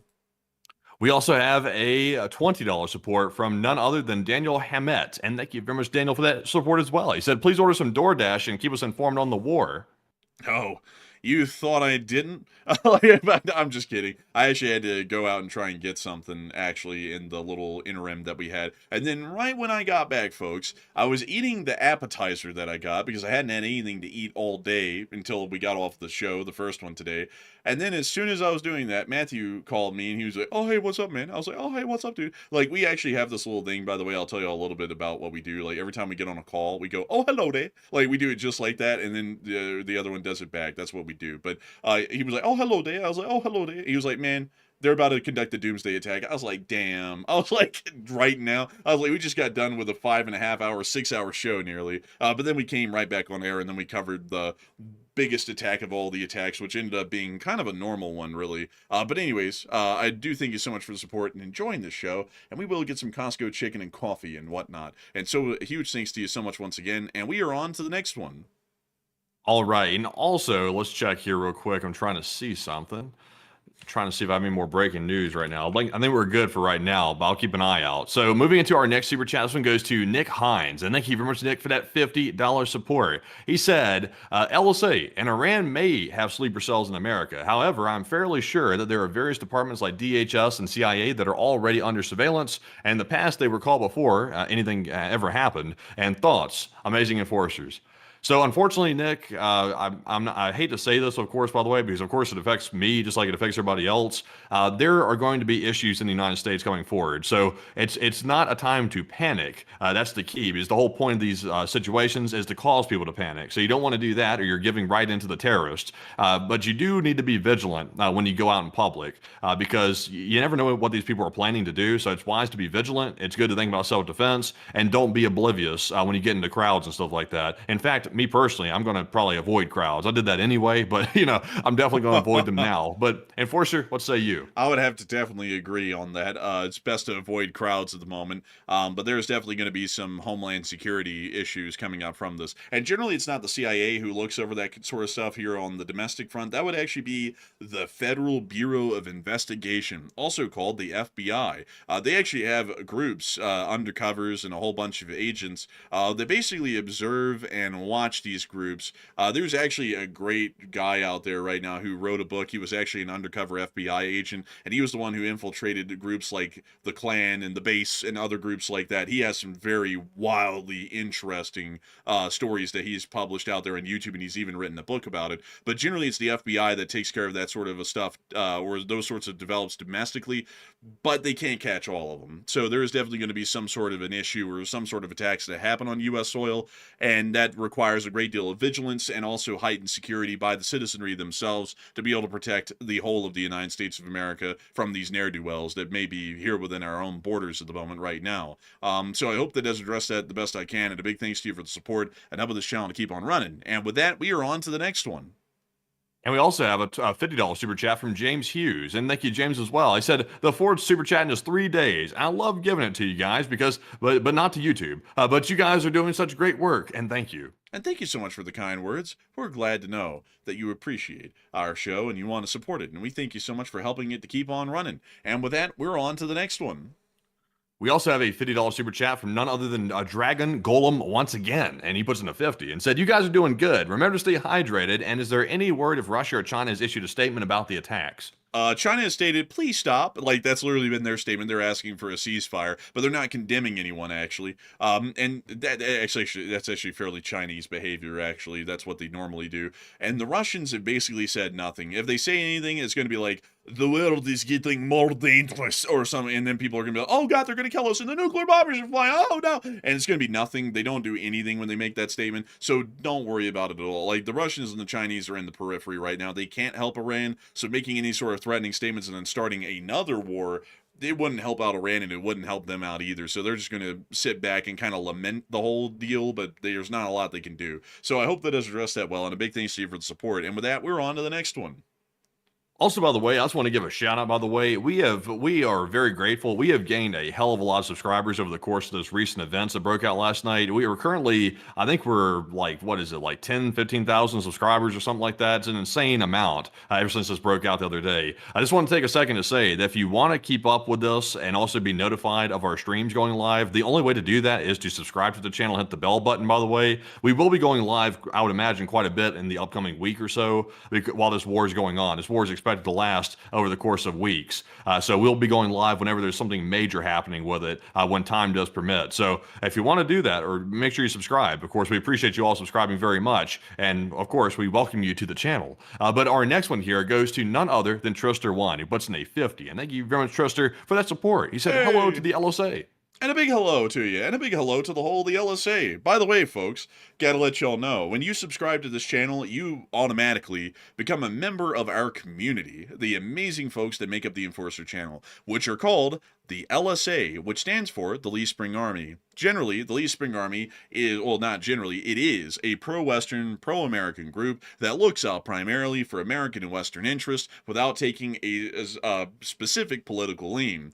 That means that we'll praise specific actions that are good, like this one against Iran. This is a solid action that has been in the works for years and needed to be. And then sometimes we'll say that things are goofy, like the war in Venezuela, which really didn't make any sense. And it generally relies on the analysis of what will be the most beneficial to the United States. But if you are a part of this channel, not only do you like high-quality news, but you also like to see that American interests prevail in the way that would be the most beneficial to the United States, which doesn't take a political leaning one way or another. And also, we make sure to keep our news as unbiased, factual, and up to date as we possibly can. You're not going to be hearing any political debates on this channel. But with that, we are going to be moving on and into the next one. And a big thanks to you for the support. And this one goes to Immocracy, who puts in a 50 and said, first, thanks for all the streams. And also, I want to acknowledge my uncle, a retired 20-year U.S. Air Force veteran, EOD vet, who passed away from chronic health issues today. And also, I'm very sorry to hear that, by the way. My condolences to you. And also, big thank you for his service as well. He said his watch is over, but it's in capable hands.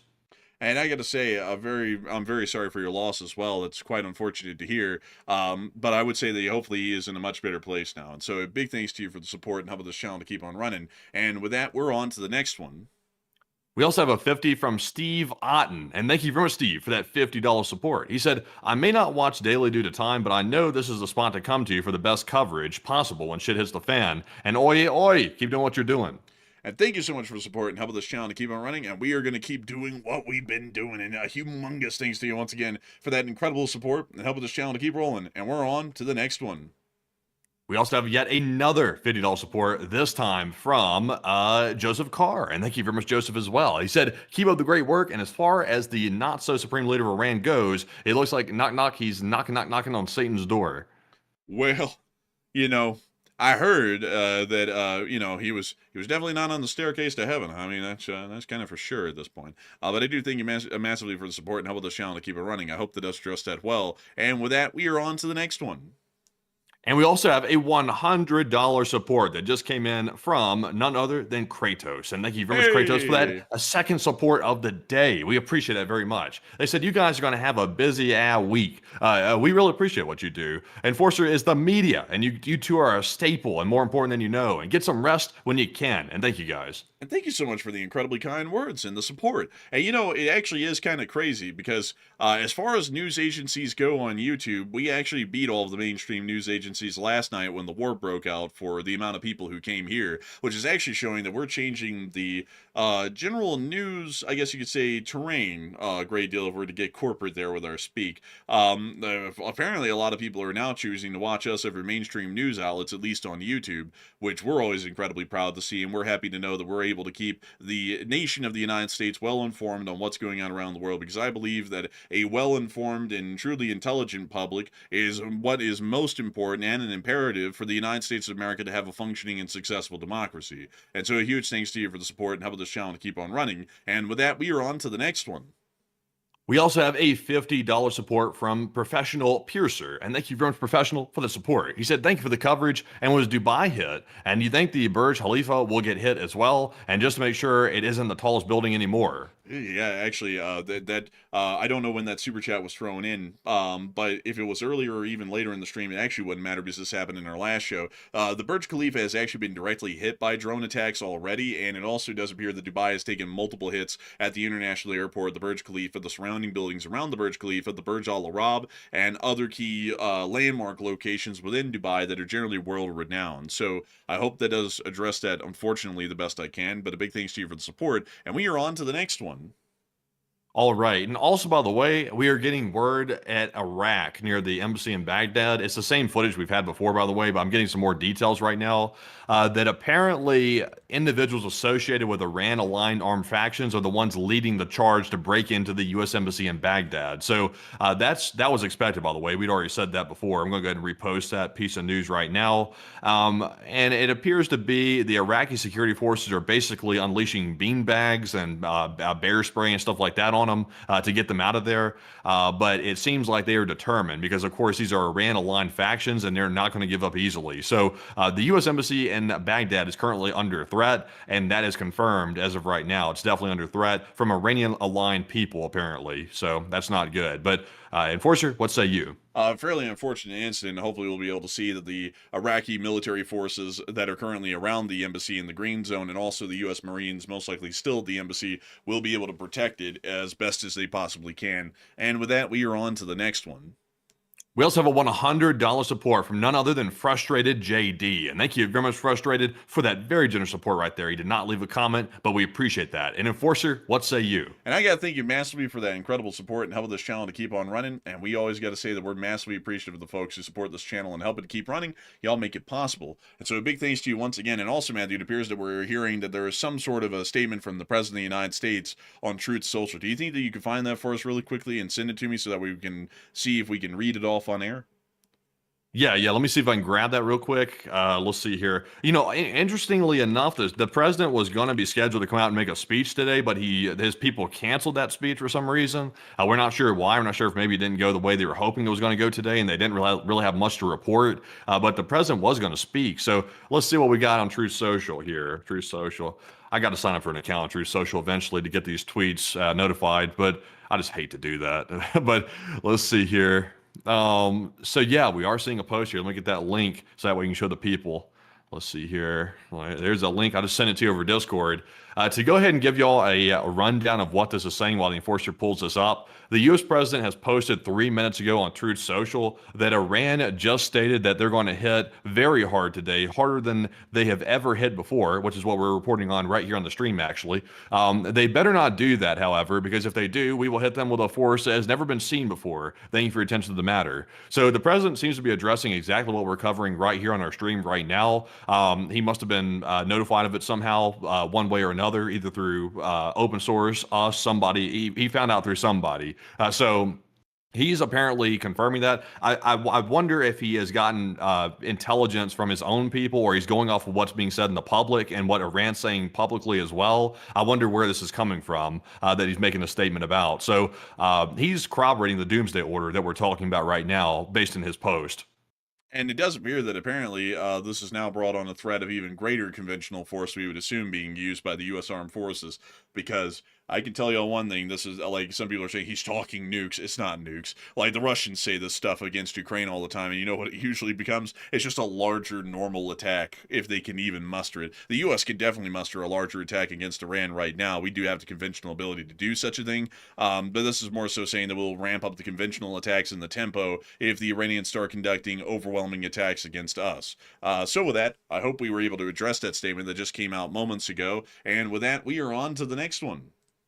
We also have a $50 support from Nick Hines, and thank you very much, Nick, as well. And he said, hello, enforcers. I heard Matt talking about a sub cavitating, and cavitation causes heated bubbles that quickly burst, and it can cause dents and damage to metallic propellers, which is why the Navy tries to prevent it, and it's also something I look for in my job.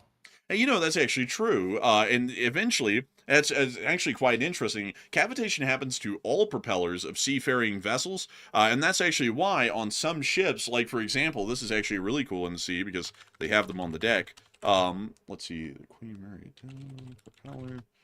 Let me see if I can show you this.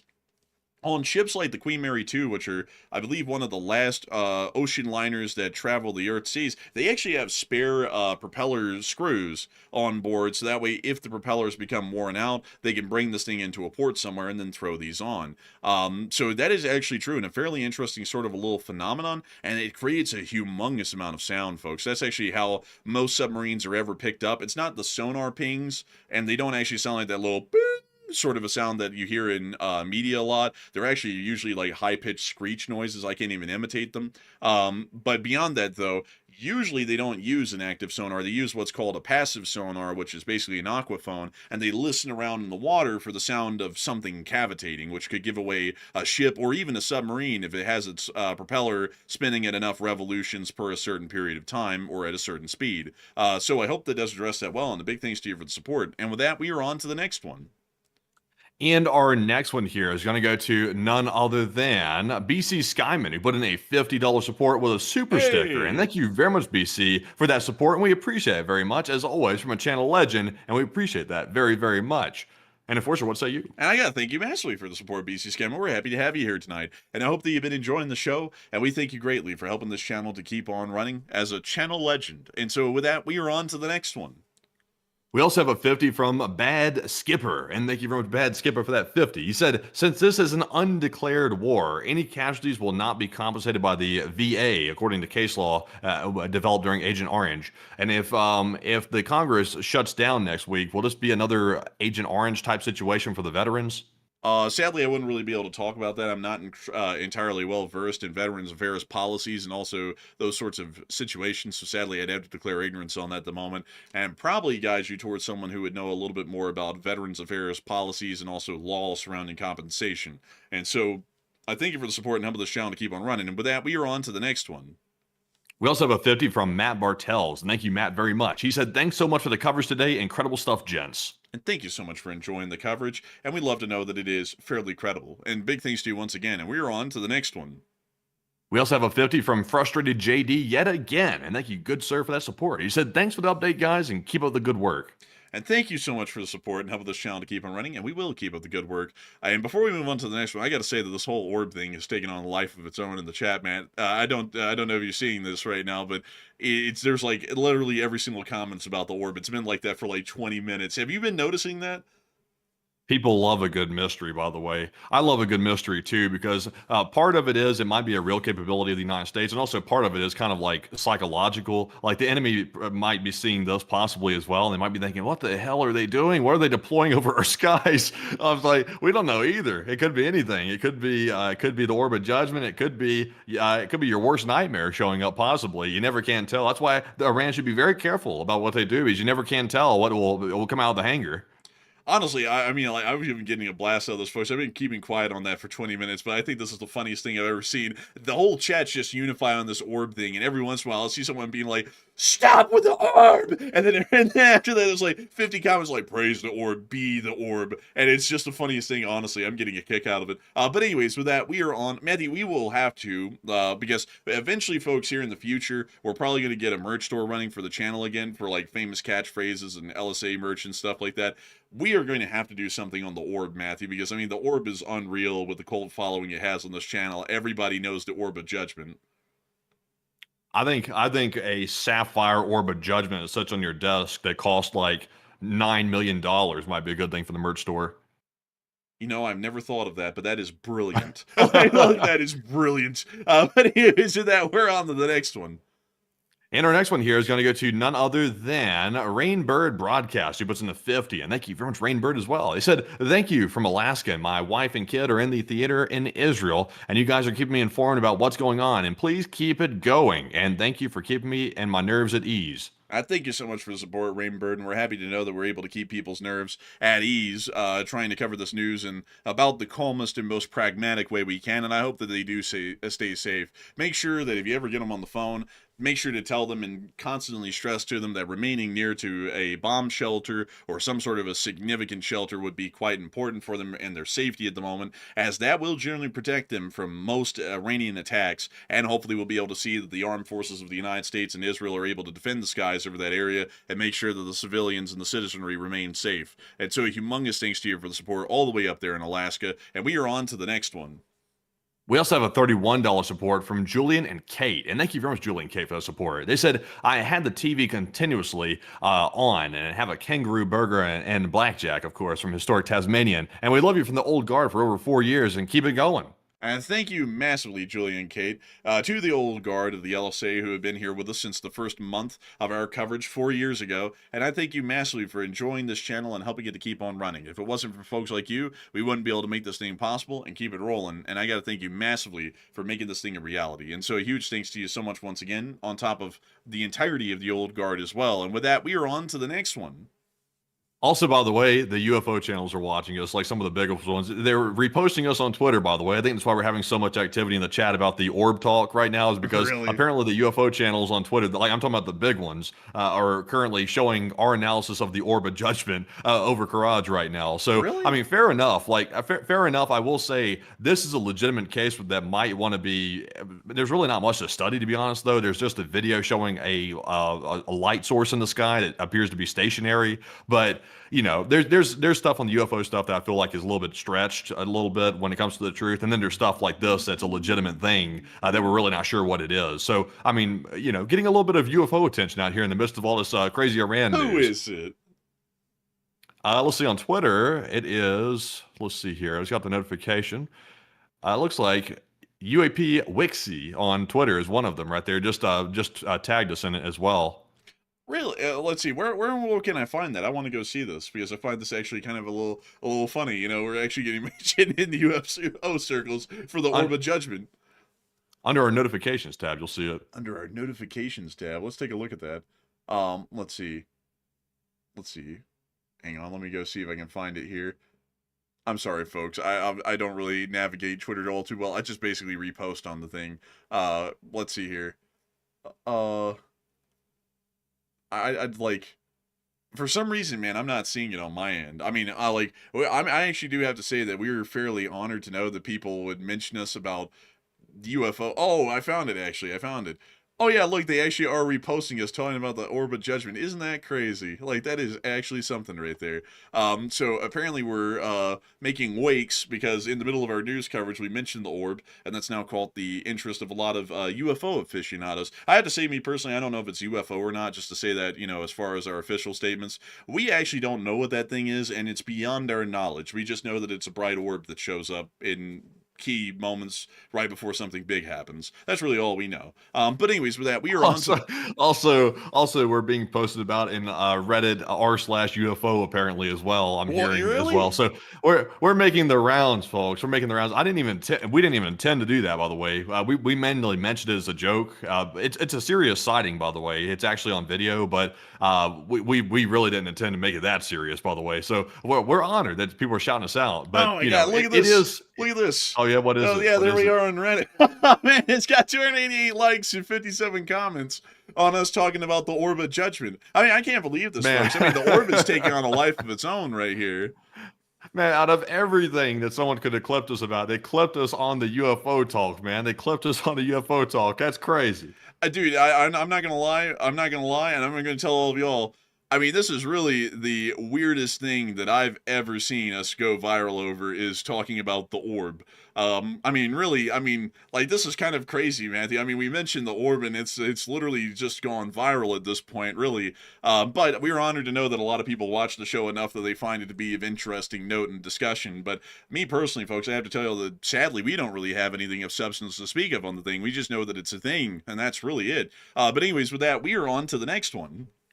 All right. And also, some people are saying it took off as we gave it a name, the Orb of Judgment. So people appear to be running with that. By the way, I'm seeing people now calling it the Orb of Judgment on Twitter right now. So apparently we have coined another phrase. We also coined a turret toss. Andrew did, actually. And then we heard from our sources that they were apparently using it in intelligence circles to describe the act of a turret being blown off of a tank in Russia. So we have coined another term, Orb of Judgment.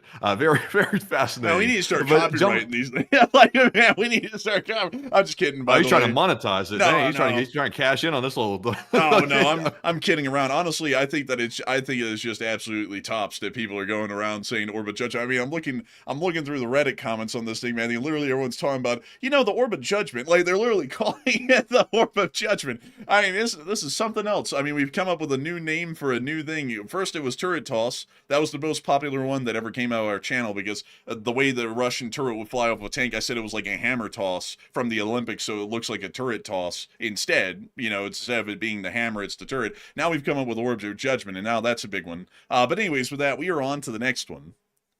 We also have a super chat here from none other than Zach G, who put in a 20. And thank you very much, Zach, for the support. He says, you guys are out here outworking entire news organizations, and keep up the amazing work, gentlemen, and LSA. And honestly, I'm not the bragging type, actually. Like, I'm really not. But I will say this. I was watching a couple of those mainstream channels earlier this morning when I was trying to get coffee in my system to wake up after the crazy stream last night that went on to like 3 in the morning. And I was watching the mainstream channels, and I was thinking, I don't know what's happened to the mainstream media. Like, it seems like they're getting worse. Also, they're running polls. I was watching one of them that was on YouTube on a live stream. I won't mention the names. I don't want to start a beef in case they're watching or something like that. But they were running polls, and I was listening to it. They were covering it the exact same way that I cover the polls I put here on the channel. I was like, no way that they just started doing that out of the blue. I'm like, come on, man. I'm like, polls on a mainstream news channel? That's something that you only see on YouTube, like on a channel like ours, which I think there might be mimicking.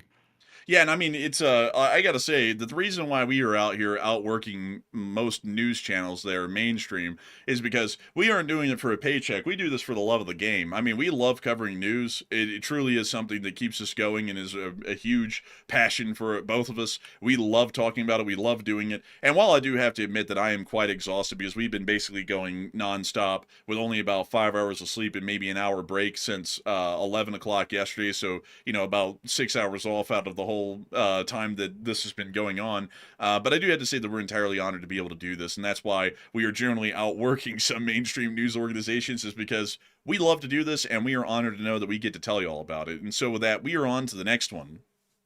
And our next one here goes to, excuse me, by the way, goodness, so I need to drink some water here in a second. This one goes to Kratos, who put in a 100 yet again, and a huge shout to you, Kratos, for that generous support yet again. And they said, the LSA is the best thing in decades. It's night and day compared to the mainstream media. You guys are awesome, and please DoorDash some food, LOL, and LSA. And thank you so much for the support and helping this channel to keep on running, because if it wasn't for folks like you, we wouldn't be able to keep the LSA alive and keep it going every day and give it a home. The LSA lives as an extension and a part of the Lee Spring Army and the Enforcer channel itself. And I got to say that we're always entirely honored and greatly appreciative to know that folks like you, Kratos, are going to be able to help this channel to keep on rolling, so that way we can ensure that the Lee Spring Army will never truly die. Over the course of 4 whole years of covering this news on the channel, the Lee Spring Army has only grown larger with every passing day and every passing week. And we're happy to know that today we've added about another 20,000 members to this amazing Lee Spring Army, which is becoming a force of reckoning, at least in the media space here in this country, and I would hope that it becomes a force of American progress and innovation here in the future, hopefully as well. And so a huge thanks to you so much once again for the support and helping this channel to keep on rolling. And with that, we are on and into the next one. And our next super chat is going to go to none other than, let's see here, this one goes to Nate, and Nate puts in a 20. He said, thanks for doing what you do. Stay awesome and stay hydrated. And thank you so much for enjoying what we do, and we will stay hydrated. And with that, we're on to the next one. We also have a 20 from DWRB, who said, Operation Epic Fury coverage. Sadly, I can't say that for legal reasons, by the way, but he said, get some Costco chicken. I appreciate all you guys do, and keep up the great work, and behold the orb. Man, behold the orb. The orb is the big thing now. But a huge thanks to you for the support, helping the channel to keep on running. And I will have to say, thank you so much for the support, and hopefully we will be able to have a succulent Costco chicken thanks to you. And so a huge thanks to you once again, and we are on to the next one. Also, by the way, you know you're starting to get tired, like mentally, like I am. When I have the Tel Aviv live stream up and several other live streams over here on the left. I currently have the Tel Aviv audio turned on right now. So apparently a car just drove by the camera. I just almost jumped out of my seat and almost dove. I thought I heard the thing coming up behind me. I was like, there's a car about to hit me from behind. My brain is it's starting to go. I'm getting delusional out here. But anyways, though, moving on to our next one while I could try to contain the delusion. This one goes to Khalifa Al-Bludshi, I think you say. I'm probably mispronouncing your name, by the way. I'm sorry for butchering it. But they put in a 185 dirham. Is that a dirham? Yes, I believe that would be the currency of the United Arab Emirates. Indeed, it is. And thank you very much, by the way, all the way from a country right now, which is currently being slammed by a sick country, which is Iran. And they said, I just woke up here in Abu Dhabi. Give me a recap, please. When will our F-16s bless Iranian airspace? And also, you're doing God's work.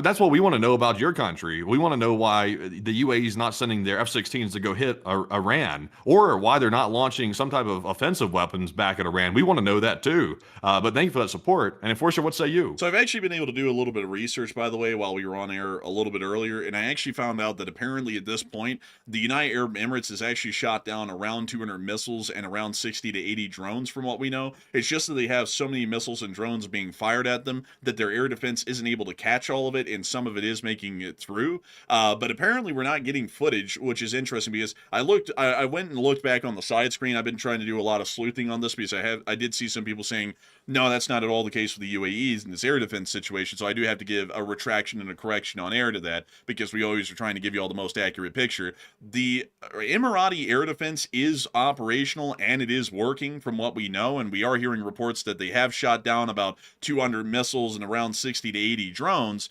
But at the same time, though, they're getting so overwhelmed that they're still not able to completely shoot all of it down, and some of it's getting through the net.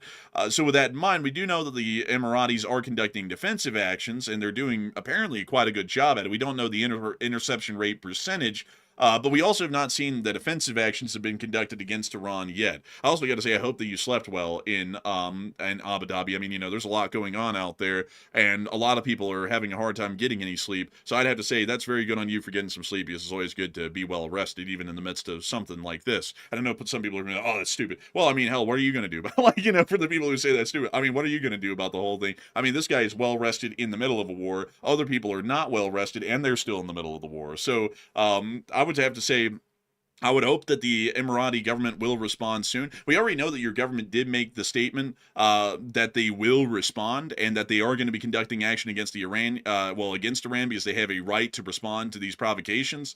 So that gives us an idea that they might join in a couple of days, but it doesn't appear that this is quick, and they're trying to do some war planning at the moment to see what they are going to do. I believe that's what's happening with them right now. So I hope that does address the question the best I can. I hope that all of the folks out there like you in the UAE continue to stay safe, and also make sure that if you hear of an incoming air raid alert, make sure to shelter in place and find a suitable location to be able to see that you do not become a casualty in the midst of the ongoing air raids. So big thanks to you for the support and helping this channel to keep on running.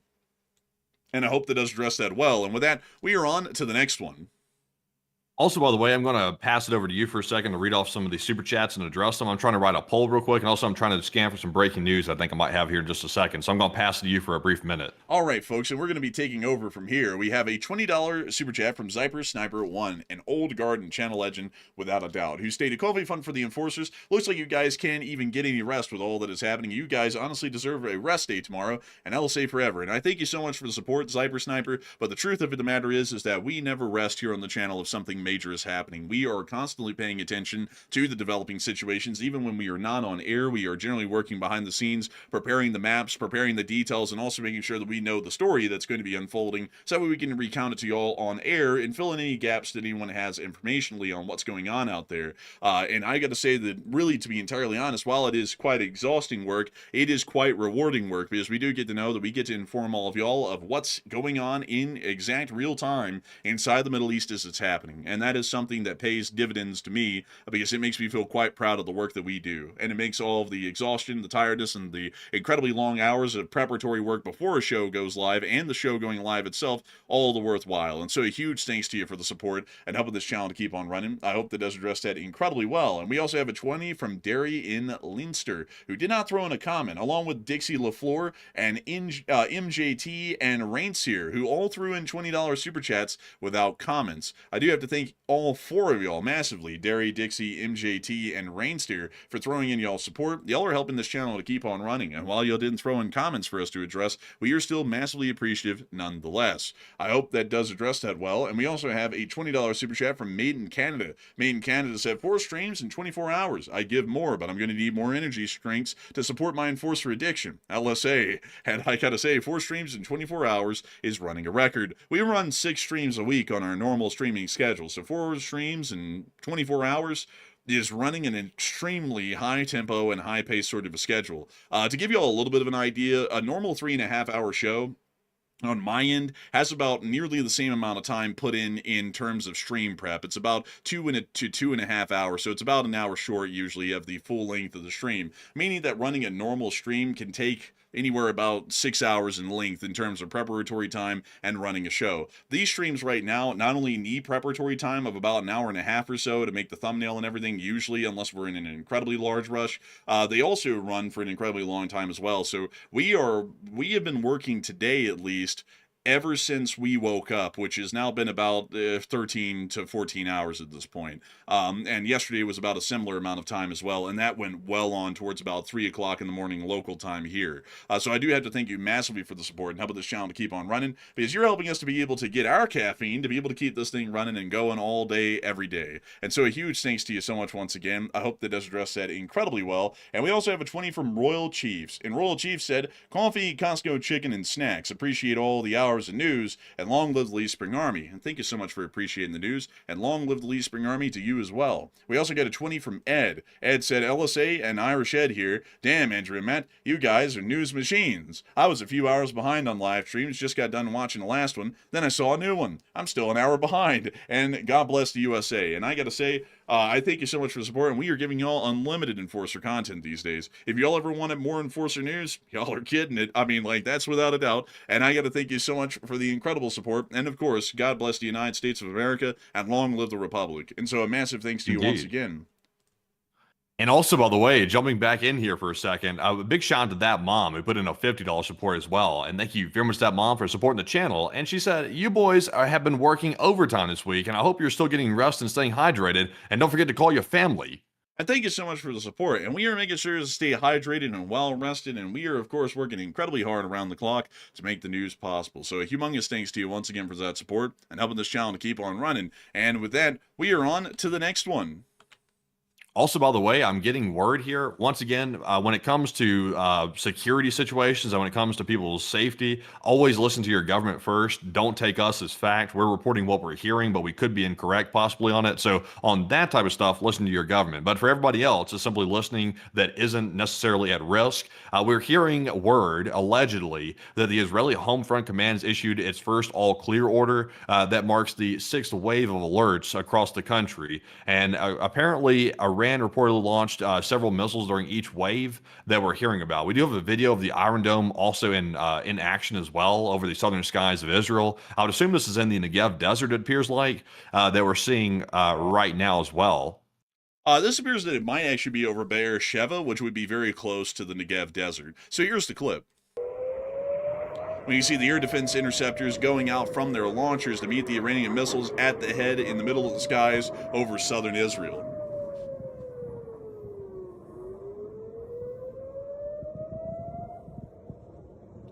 When you see the missiles now in the air, trying to find their mark onto the incoming Iranian missiles. You see the cameraman silently looking on, waiting for the flashes of impacts in the sky, confirming that the Iranian missiles have been shot down preemptively before they could hit their targets. And unfortunately, we were not able to see that in that clip. But we still were able to see air defense action nonetheless. And so with that, we are now moving on and into the next one. Also, by the way, real quick, let's address this poll. I put this one up to popular demand, by the way. And the Orb of Judgment has really captivated the minds of apparently the entire internet and our stream as well, which is quite interesting. I'm not sure if we should be proud of that or if we should be concerned that we've started such a trend. I'm not sure. But let's see. The question currently says, what do you believe the Orb of Judgment actually is? 57%, the majority, say a U.S. or Western intelligence aircraft that we're unfamiliar with. 18% says a genuine unknown aircraft or an unidentified flying object or an unidentified aerial phenomenon. And 10% said maybe it's something else, biblical perhaps. And I'm really putting my money on it's a U.S. or Western intelligence aircraft. I saw someone say a second ago, they said, well, Matt, how are you not sure this is not simply like the RQ-170 Sentinel, which is a new stealth drone that the U.S. is currently using? They used it on Venezuela for one of the first times in a combat environment. They're saying that maybe it could be that. But the problem is, though, the RQ-170 Sentinel is a stealth drone. It definitely does not have a massive, like, 1 million lumen spotlight on the front of it. If it had that, it would completely waste all the money on the stealth that they built into it. So it's not that. Trust me, it's something else. But Enforcer, what say you? I'd say that it is probably a U.S. or Western intelligence aircraft. I'd have to be with the 57%, considering that it shows up only before major historical actions that involve the United States military, around the entirety of the world. I'd have to say that it's highly likely that it's related to the United States of America in some way, because no matter what, we never saw the Orb of Judgment show over Ukraine before the war in Ukraine. We never saw it show up over Afghanistan or Pakistan before the current war going on between those two countries. And we have also not really seen it anywhere else in the world. Like, for example, in the Pakistan-India war, we never saw the orb there either. So I would have to say, I think in my opinion, this little fella is American related of some sort. So I hope that does address that the best I can. And with that, we are on to the next one. Also, by the way, our next super chat goes to Alifa Al-Blitchi once again. And thank you very much, Alifa, for that $80 support. He put a thumbs up. He was happy with the answer. And we're glad to hear that. And we appreciate the support. And Enforcer, what say you? And thank you massively for the support and helping this channel to keep on running and making this thing possible. Khalifa Al-Blitchi, if I'm pronouncing that correctly. And so big thanks to you once again. And with that, we are on to the next one.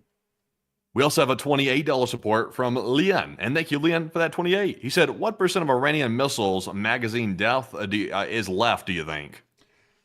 Actually, sadly, we wouldn't really know, because the rough estimates were that they had thousands of missiles, and considering that they've fired hundreds of them already, actually, we'd assume that amongst all of them, they probably fired about 700 of them. If they had thousands of missiles available, they've actually probably fired a significant amount of their stocks off, like 1 in every 7 missiles. So they won't be able to keep at this rate of fire for long, and also they're going to be running out of TELs with each passing hour. And so big thanks to you for the support. I hope that does address that well. And with that, we're on to the next one. We also have a $20 support from none other than Moity Movies. And thank you, Moity, very much for the support. He said, you guys are doing a great job, and thank you very much. It's much better than that corporate news. Oh, it doesn't take a lot to be corporate news these days, sadly. It's more so political oriented than it is actual news oriented. I think that's quite a shame, really, because I know some people are probably, yeah, CNN, the wicked left, or Fox, the wicked right. I mean, like, really, I mean, it's honestly just a sad state of affairs that you have to pick the left or the right for the news. Why not go down the middle? And that's what we do. We don't pick a side. We just, well, we do pick one side, which is being an American patriot, an American citizen in support of American interests. But outside of that, we don't pick a political side domestically to present our news through a lens on. We just present it through a pro-American lens, and that's it. But a big thanks to you for the support and helping this channel to keep on running. And thank you for the kind words, Moity Movies. And with that, we're on to the next one. And our next one here is going to go to none other than, it's going to be Anna Russell, who puts in a 20. And thank you very much, Anna, for that $20 support. And we appreciate that very much. There's not a comment attached, though, but we appreciate it. We also have a 20 from Jonathan Schweitlin, who also put in a 20 as well, along with David Bose, who put in a 20 as well. So a huge shout out to Jonathan, Anna, and David for that support very, very much. We also have a 20 from Spooky, who said, I'm not rich, but it's all I have. And you guys are the best. And I've become my go-to hotspot news source, and thanks from Coosa County.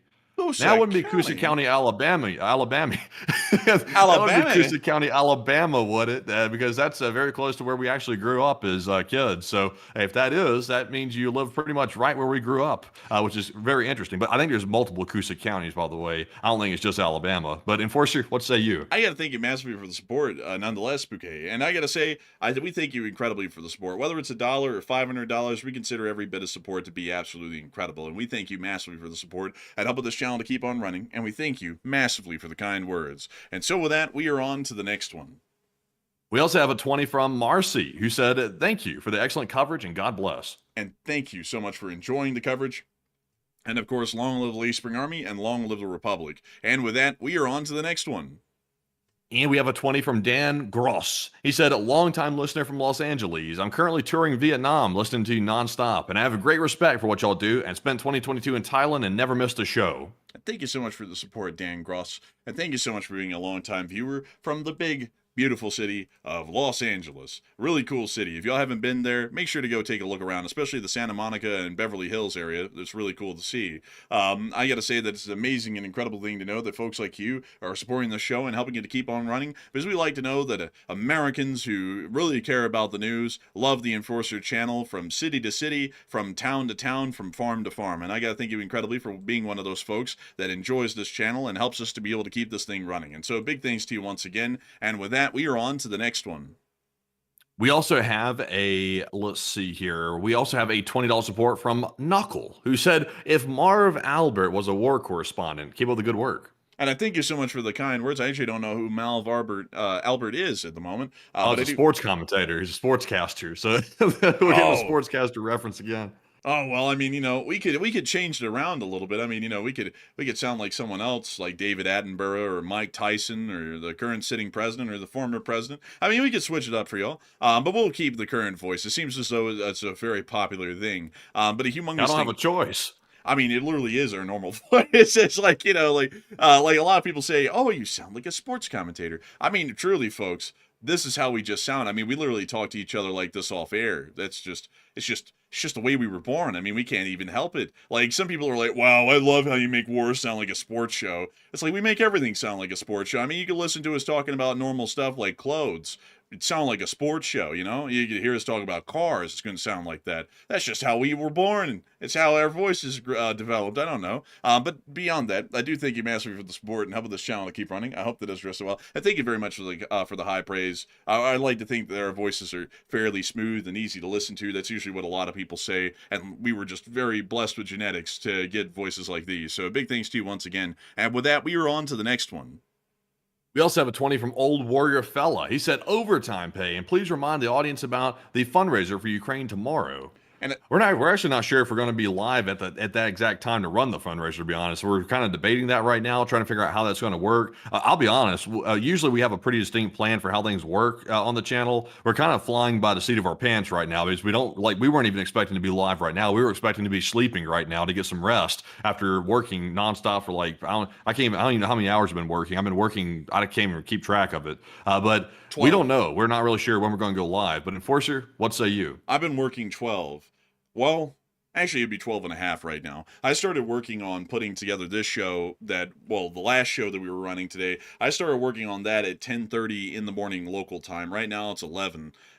So I've been going for at least 12 and a half hours. I don't know how long Matthew's been going, but it's probably very similar to that. But we have been absolutely going. I mean, we have been going nuts. And I got to say, big thanks to you for the support. And also, I got to say, Old Warrior, we're not really sure if there's going to be a fundraiser tomorrow, because if there's a huge development in the middle of the day, we're probably going to cover that in its own stream. And if that happens, we won't even have a fundraiser selected. It's just going to be a normal show. And then we probably won't run a late night show, because we do have to eventually try and slow down and take a minute, because running shows like this is actually like quite tiresome. Some people are going to be like, you're complaining. It's like, well, I mean, you don't know how much work goes on behind the scenes for people who say that. It's not like a McDonald's job where you clock in and the only time you're doing anything is when you're on air. There's a lot of stuff we have to deal with behind the scenes, business related filings for certain things. I mean, there's a million things that we're doing right now that don't even have to do with actually running the show, and then there's a million things that have to go on with running the show. So sadly, we can't just act like we're full of nothing but energy to run the show. I mean, we have a million things that we're doing business related with this as well. So I do have to say a big thanks to you for the support, and we'll have to see if we can run one. I would hope that we could, but it might not be possible. But a big thanks to you for the support nonetheless, and helping this channel to keep on running. And with that, we are on to the next one. Our next one goes to Trevora, who puts in a 20. He said, "Thank you for all you do, USA and LSA #1, and also please give some Orb of Judgment merch." And thank you so much for the support, Trevora, and thank you so much for enjoying everything that we do. Of course, USA and LSA are #1, and we will see about getting some Orb of Judgment merch at some point in the future. We were trying to get the merch store back up and running like it was a while ago, and we were hoping that we'll be able to get that out there when it happens. And so a huge thanks to you once again, and we are on to the next one. We also have a 50 from Jamie 460. Thank you very much, Jamie, for that support. They said, "Long live the Republic." And long live the Republic indeed, Jamie. And a huge thanks to you for the support. And with that, we are on to the next one. We also got another super chat from Kratos yet again. He put in a $100 support once more. Thank you very much, Kratos, for that very generous support. They said, so the real question is, why haven't the Iranian Navy assets just sitting around in ports not been hit yet? And why not take out the ships, the fast boats, the submarines, etc.? They're kind of easy picking. I actually don't know, Kratos. That's a good question. They've hit a couple of larger vessels like the corvettes. I guess they're just not considering them to be a priority at the moment. Me, personally, I consider them to be a high priority, and I think that they should be knocked out. But for some reason, the greater powers that be in the military have decided that that's not a high priority target. I would. But a humongous thanks to you for the support and helping this channel to keep on running. And with that, we are on to the next one. Also, by the way, a big shout out to Aiden Lewis, who put in a 20. And thank you very much, Aiden, for that $20 support. He said, "You guys are putting in some serious work, and we appreciate it." Hello from a fellow Utahn and LSA. Hey, and a big hello to the fellow Utahns out here in the great state of Utah. I got to thank you massively for the support and helping this channel to keep on running. And we are putting in that serious work, and we're always honored and proud to do it. So big thanks to you once again, and we are on to the next one. And our next one goes to Alexis, who puts in a 20. And they said, "I'm seeing that Russia is getting involved backing up Iran, and Putin is posting on X. And is that true?" And generally, let's see. Not really. No, I haven't seen that at all, actually. But I do thank you for the support and helping this channel to keep on running. And we are on to the next one. We also have a 20 from Waka Waka What, who said, "Is it possible the orb might be the RQ Sentinel drone?" This is who said that, by the way. He said, "You know that super duper secret drone? The one that I bet that the orb, that drone that took Andrew's coffee filters. You're exonerated, Matt." Thank you for exonerating me, by the way. I do appreciate that.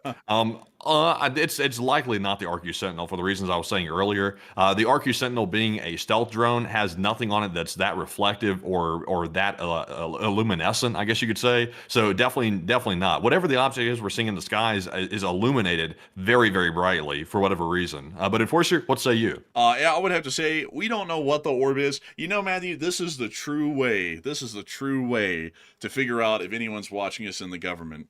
If someone is watching us in the government right now from any government agency, either the Department of Defense, the CIA, the FBI, or whatever, and they find the Orb of Judgment to be kind of a funny thing and you watch the show, you don't have to say that you watched the show directly, but put out a tweet addressing the Orb of Judgment and call it the Orb of Judgment. Call it by its name. That is the one way, Matthew, that I think we would know without them actually saying it that they watch the show or that they care about the show. Because we have like kind of a little thing going on, folks, that we know that there's got to be someone out there that's watching this show that's in the government, because sometimes we bring up things on the show and it's like addressed in 5 minutes in a tweet and it's not directly addressed at us. And there's also a lot of people who we kind of like talk to that are around the government right now that we speak to behind the scenes. So we're really interested who's actually out there watching right now. So if they are watching, address the Orb of Judgment. We will love to know who in the world is watching out there. That'd be pretty interesting to see. I mean, you wouldn't believe it, folks, but when we were covering the Mexico stuff, we actually had people that we now know from both sides that were watching because they follow us on Twitter, which is actually kind of wild. Everybody down in Mexico was watching the show to figure out what was going on with the cartel war that day. I'm not even kidding. And there were cartel. I'm not sure of the proper term, by the way. I think it's soldier, by the way. I think the cartel soldiers, I guess you could say. They were apparently watching our show and literally watching their own guys fighting from the show right here. So while everybody else in America was watching, as they were curious about what was happening in Mexico, the people that were actually fighting down there were apparently watching as well, or at least they were looking at our Twitter. One or the other. So we don't know who these people are, but they're watching, apparently, from the sounds of it. Yeah, I mean, even people from the Mexican government and stuff were down there watching, like not the higher up ones. It was apparently like people that were more so kind of like on the ground having to do stuff. Yeah, stuff like that. It was really wild. I mean, it was crazy. I mean, like literally everybody went to our show to figure out what was going on in their own country. And I got to say it, like actually that's kind of crazy to think that everybody came here to listen to what was happening down there, and they kind of still do a little bit, but we don't cover it as much as we should because we have a million things going on in the world right now. But anyways, with that, we are on to the next one. All right, and our next one here is going to go to none other than Notorious GRG. He puts in a 20, and thank you very much, Notorious, as well. He said, for water, Costco chicken, and some immune support, so you guys stay healthy through this crazy schedule. Thank you for the great coverage in LSA. And thank you so much for enjoying our coverage, and we're always honored and incredibly proud to be able to cover the news of everything going on around the world for all of y'all here in the LSA. And so big thanks to you once again. I hope that I addressed that well, and we're on to the next one. Also, by the way, Enforcer, I think it's about time for a Super Chat cutoff because we still have a lot left, and we don't want to run too late on this one because if we do, we are going to be so tired tomorrow that we probably won't be able to function. Or if we do run a stream, we're going to sound probably low energy if we do that. Got you. If you can go ahead and write up that Super Chat cutoff thing and put it in the chat for me, I'll actually just copy that and I'll start pasting it like every moment or two in the chat so that way people know. But at this moment right now, effective immediately, we are going to be instilling a Super Chat cutoff. We will be taking some of the Super Chats that are coming in while we're saying this right now, but due to the massive influx of Super Chats once again, we have about 80 of them that we have to address before we get off air right now. We always want to make sure that we have the ability to be able to address everyone's super chats before we get off of air. Whether it's $1 or $500, we are massively appreciative of each and every single person who supports the Enforcer channel, as this channel does not run sponsors or ads on our streams. It is the viewers themselves that are able to fund this channel to make this thing a living reality every day, and to give all of the millions who are watching this channel right now their source of news, and to give us our full-time job. We're always massively appreciative to them, but we cannot answer everyone's super chats if they continue to come in and we answer all of them. So effective at this moment right now, we will not be able to address any new super chats that are coming in. If you throw one in, please be warned and do beware. We will not be able to actually read that off, and thank you personally for your support as much as we would like to. And so a big thanks to everyone once again, and with that in mind, we are going to be continuing on with addressing the current super chats that we have right now. And so Matthew, what do we got? All right, so this one goes to Angela in Bama, who puts in a 50. And thank you very much, Angela, for that $50 support. She said, everyone needs an enforcer, and we're lucky to have two. Thank you for the hard work and all you do for the world. And also, do you have any other way that we can donate through? And thank you, God bless, and super thank you. And thank you so much for the incredible support and helping this channel to keep running. And as far as supporting the channel, there is only one other way that we can take support for the channel, which is through our Patreon. We actually don't plug that on streams. That's more so of a video thing that we plug because we, for some reason, like I don't know why we even do this anymore, but we kind of keep the two separated to where Patreon supports for videos and then Super Chats are for the streams. But you can support us on Patreon if you wanted to, and that's really the only other way to support the channel. YouTube takes about 30% of every super chat that's sent in, so out of $10 they'll take 3, and then I think Patreon takes something like 8%, I believe, or something along those lines, of the Patreon support. So out of every dollar they take about 8 cents. So with that, I hope that does address that the best I can, and a big thanks to you for the support and helping this channel to keep on running. And with that, we are on to the next one. And we also have a $15 support from Clinto once again. He said, got that local coffee from the USA Soldiers Rifle Coffee Company. Yum yum. Ooh, that sounds pretty good. Black Rifle Coffee Company, like coffee, like the ones that come in the little like aluminum like cans, they're actually pretty good. They're pretty decent. I don't have them a lot though because it's like a whole lot of caffeine, but it is pretty decent tasting, that I will say. And a big thanks to you for the support and helping this channel to keep on running. And with that, we are on to the next one. We also have a 10 from 50,000 Bees who said, dang, I can't believe you guys already ate those chickens from Costco in that 6-hour stream. Here's some more Costco chicken money so you can eat tomorrow in LSA. And thank you so much for the support, and we will be eating Costco chickens incredibly well. And so a huge thanks to you so much once again. I hope that does address that incredibly well. And with that, we are on to the next one. We also have a 10 from Chris Lott. And thank you, Chris, as well. He said, we just going to keep going, huh? Gentlemen, God bless you guys. And apparently we are, and I got to thank you massively for the support and helping this channel to keep on rolling. And also, Matthew, I think that we need to go back to our 2020 shifts, like we were doing a little bit earlier, and we might be able to knock these out a little bit more efficiently. What do you think? Yeah, that's good. That's good with me. All right, everyone. And so with that, we're going to be starting off our 2020 shifts again, where I'll be taking a turn answering 20 individually, and then Matthew will be answering the next 20 individually on his own. Starting off with Just a Plumber. Just a Plumber threw in a 10 and said, overtime pay, LSA. And a big thanks to you for the overtime pay, and thank you so much for supporting this channel and helping it to keep on running, because folks like you do make this thing possible and keep it rolling. We also have a 10 from Jerry Coates, who said, please match me, God bless America, and also long live the Lee Spring Army. And this is a one for all the supporters of the LSA. Thank you, Matt and the crew. And a huge thanks to you for the support, Jerry Coates, and helping this channel to keep on running, and the kind words. We also have a 10 from Gustav, who stated, 4 streams in 24 hours, your energy is unmatched, but please tell me, let's see, use this for a post-stream meal and go get some sleep. You've earned a long break. Rest up. And I thank you so much for the support, but the Elite Spring Army and the Enforcers never sleep when there is real news, and, well, not real news, but major breaking news to cover. And for that reason, we are generally on high alert and operating on a near 24-hour period at this point to be able to make sure that we can get out as much news coverage to y'all as this major event is unfolding. So a huge thanks to you for the support. And we also got a 10 from Austin, who stated, good morning, or guten morning. I was wondering if you could please recap all the locations that was hit in Bahrain last night, please, and thank you. And we can to some extent. We do understand that the tallest building in Bahrain was hit. The U.S. Naval Station and the 5th Fleet's command headquarters was hit within the area of Solomon Port, as you can see right there. We've also been able to confirm that some of the municipal areas around Manama were also hit, but that appears to be the primary and focal point targets. We also understand that some of the port facilities over here have also been hit as well. So I hope that does address that the best I can, and a big thanks to you for the support and helping this channel to keep on running. And with that, we are on to the next one, which is going to Cruder Dragon, who said 3 streams in 2 hours. I'm happy for the stream. Do make sure to get plenty of rest and water, Enforcers, and don't burn out. Also, YouTube once again didn't notify me. I'm an hour late, and I'm sorry to hear that, Cruder Dragon. Sadly, YouTube isn't notifying some people because we've run so many streams in such a short amount of time that it only gives us so many notifications in a day, and we've exceeded that limit. But I do thank you massively for the support and helping this channel to keep it running, and I hope that does address that quite well, at least the best I can. We are now going to be moving on to our next one, which is a $10 super chat from Nick, and Nick said, amazing coverage. Thank you guys for the hard work, and thank you for enjoying it, and thank you for supporting it. And we also have a 10 from Alexander Swander, who said, shout out to all the crew chiefs keeping aircraft going right now, and a big shout out to them and all the maintenance guys who work under them. And so a big thanks to you once again. And we have a 10 from Pookie, who said, fun question time. What is your favorite pre-2000 movie? Oh, dang, that's the kind of question that I'm not expecting right now.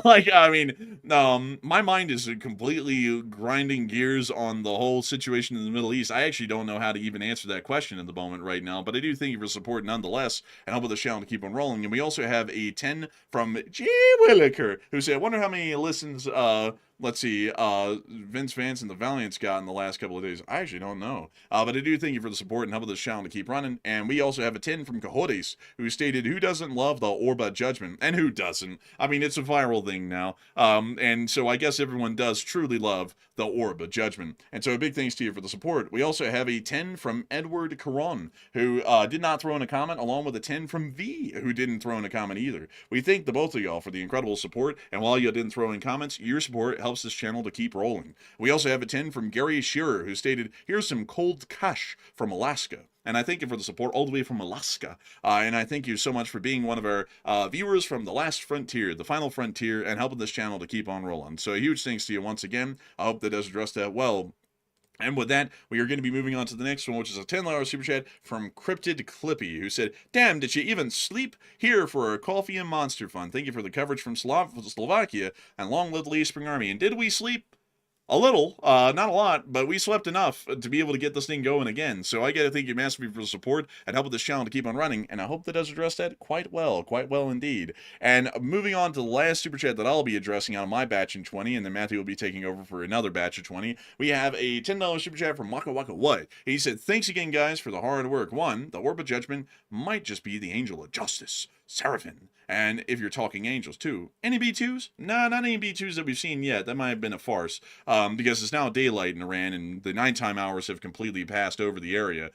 So we will be waiting to see. I mean, maybe it could be that angel if we're talking about specific sort of a biblical instance. I mean, you know, usually they did show up before major events, but this one only shows up before major events that involves America or the United States particularly. And I feel like that would be, a little bit out of sorts, generally, at least according to the biblical thing. So I don't really think it stands up to scrutiny, at least the claim I was making earlier. I think it's more so still a drone or some sort of military technology that we have in the area. So I hope that does address that well. A big thanks to you once again. And now it's time for me to hand it over to Matthew. All right, and our next one here goes to the Nathanius, who puts in a 10. He said, I just found the channel and I'm based in the UK, and I love the neutral yet common sense stance on everything. And please, can the US please help the UK with the problems we have? Sadly, we're all to each our own at this point when it comes to dealing with problems, I'm afraid. But thank you very much for that support, and we appreciate it. We also have a 10 from Gary Croft, and thank you very much, Gary, for that $10 support as well, and we do appreciate that very much. We also have a 10 from the Legend in You, who said, all reports about the Supreme Leader originate from the Iranian press. If I wanted to survive my foe, I'd try to convince the world that they were successful. He's actually dead, though. Like, they've apparently showed images to the Israeli officials that he is deceased, so he's actually gone. He's actually a goner. Khamenei is dead. But we also have a 10 from Miss Destiny, and thank you, Miss Destiny, as well. She said, I'm an old guard, and praise the Orb. And also, you are an old guard, by the way. We've been on the channel for a long, long time. And also, I guess the Orb is a thing now. I guess it is a thing right here. I'm seeing people speculate all kinds of stuff. Some people are saying that it's Venus, like the planet, and they're seeing it reflecting or something like that. Some people are saying it's a UFO. It's got a lot of people talking about that whole thing right there. But moving into our next one, this one goes to Waka Waka What. He said, the Brown Pants Store by Orb. I guess so, possibly. I guess it scares people enough to cause that, but we appreciate that. We also have a 10 from Volca Moon, who said, I thought you guys went to bed earlier, but thanks for the best live updates, and as a vet with the friends who are deployed in the area, I appreciate it. And also, by the way, excuse me. We've also seen as well that apparently these situations with going to bed early, it was a rumor. Honestly, I was wanting to, but we really can't though, because the whole talk about the Doomsday Order had to bring us back onto the air. So we had to come back on here to cover it, but it turns out that the Doomsday Order apparently has been delayed for a little bit while Iran tries to find out what they're doing. But our next one goes to some Canadian dude, and thank you for that support. They said, get y'all some Nun water tablets. Adds electrolytes and a slight fizz to the water, and it works amazing to keep you hydrated. And I might try that, by the way, because drinking just straight up bottled water doesn't seem to do much for hydration, so I might try that actually, and thank you for that suggestion. We also have a 7 from Andrew, who did not leave a comment, but thank you very much, Andrew, for that support. Also a big shout out to Mike, who put in a 5. He also said call it today. We can't call it yet, we got to answer some more questions, but thank you very much for that support. And we also have a 7 from C Product, who said, all hail the Lee Spring Army. Crazy, someone I know was supposed to be working at the Fairmont in Dubai, And all hail the Orb. And thank you very much for that support, by the way. And also, I hope your friend is okay. It doesn't look like the hit was that serious in the Dubai area when it comes to that building, but hopefully they are okay. Our next one goes to Script City, who puts into 7. They said, I think the biggest scare is if we look at what happened with Afghanistan, the 20-year-long war, this seems to be very similar to me in what could happen. And it could, it's possible. But the problem is, though, there's a lot of political upheaval domestically inside of Iran that's a little bit more so volatile than what we saw in Afghanistan to a large degree. So it's slightly different. It might be different because the Iranian people are sick of the regime. But we also have a 7 from Mike Hungal, who puts in a 7. He said the orbs could definitely be a government black project, and I expect to see more of these showing up in the future. And we've seen them showing up before. Like, they have been out there before, which kind of like throws out the theory that some type of like a reflection from a planet or something. And that's why generally I think it is some type of aircraft, is because we have seen it before. So we'll have to see if it pops up anywhere else. Well, we also have a 5 from Gary Schreiber, and Gary said, I think this military operation will delay World War III by decades and not start by 2028 and 2030, and this will prevent China from getting the energy needed to wage war. I don't know. I feel like this might accelerate it, actually, because our enemies are losing allies. They just lost Syria. They just lost, they're about to lose Iran, and they're losing people by quite big margins, actually. So I think it might accelerate the whole war situation personally, but we'll have to wait and see. But our next one goes to Broseph, who puts on the 5. He said, I appreciate the amazing coverage and killing it with the 4 streams in 24 hours. And thank you guys, LSA. And thank you for the kind words as well, Broseph, for that support. We hopefully have been delivering. We have been running streams like a madman at this point. So been live for 4 streams over the last 24 hours, I think, something like that. And also, when we're off the air, we're doing research nonstop. So it's a hell of a lot of work, but it's fun. It's fun to cover it, at least covering it from the news side. It's a little bit disappointing to see the casualties that are taking place, but it is interesting nonetheless. It's history in the making. Our next one goes to Nod Disciple, who puts in a 5. He said, Enforcer Matt, I didn't hear no bell. No bell? I mean, I guess, but thank you very much for that support.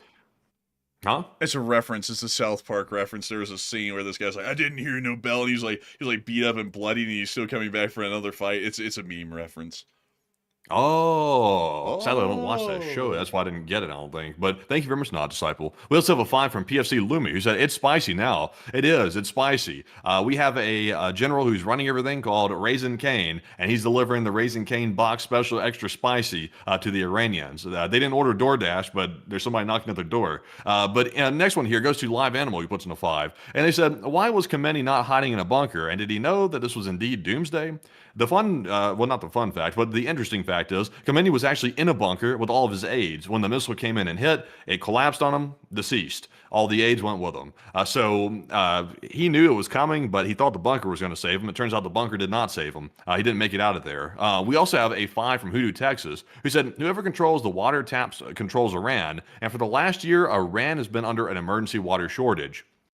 And I'm generally, possibly so. I don't know what the Iranians have been doing to substitute for the water problem they've been having. They've been having the water problem for some time, and they really haven't been saying much about it. And not really, they really can't say much about it anyway. When the Ayatollah was in charge, he wiped them out for saying something about it.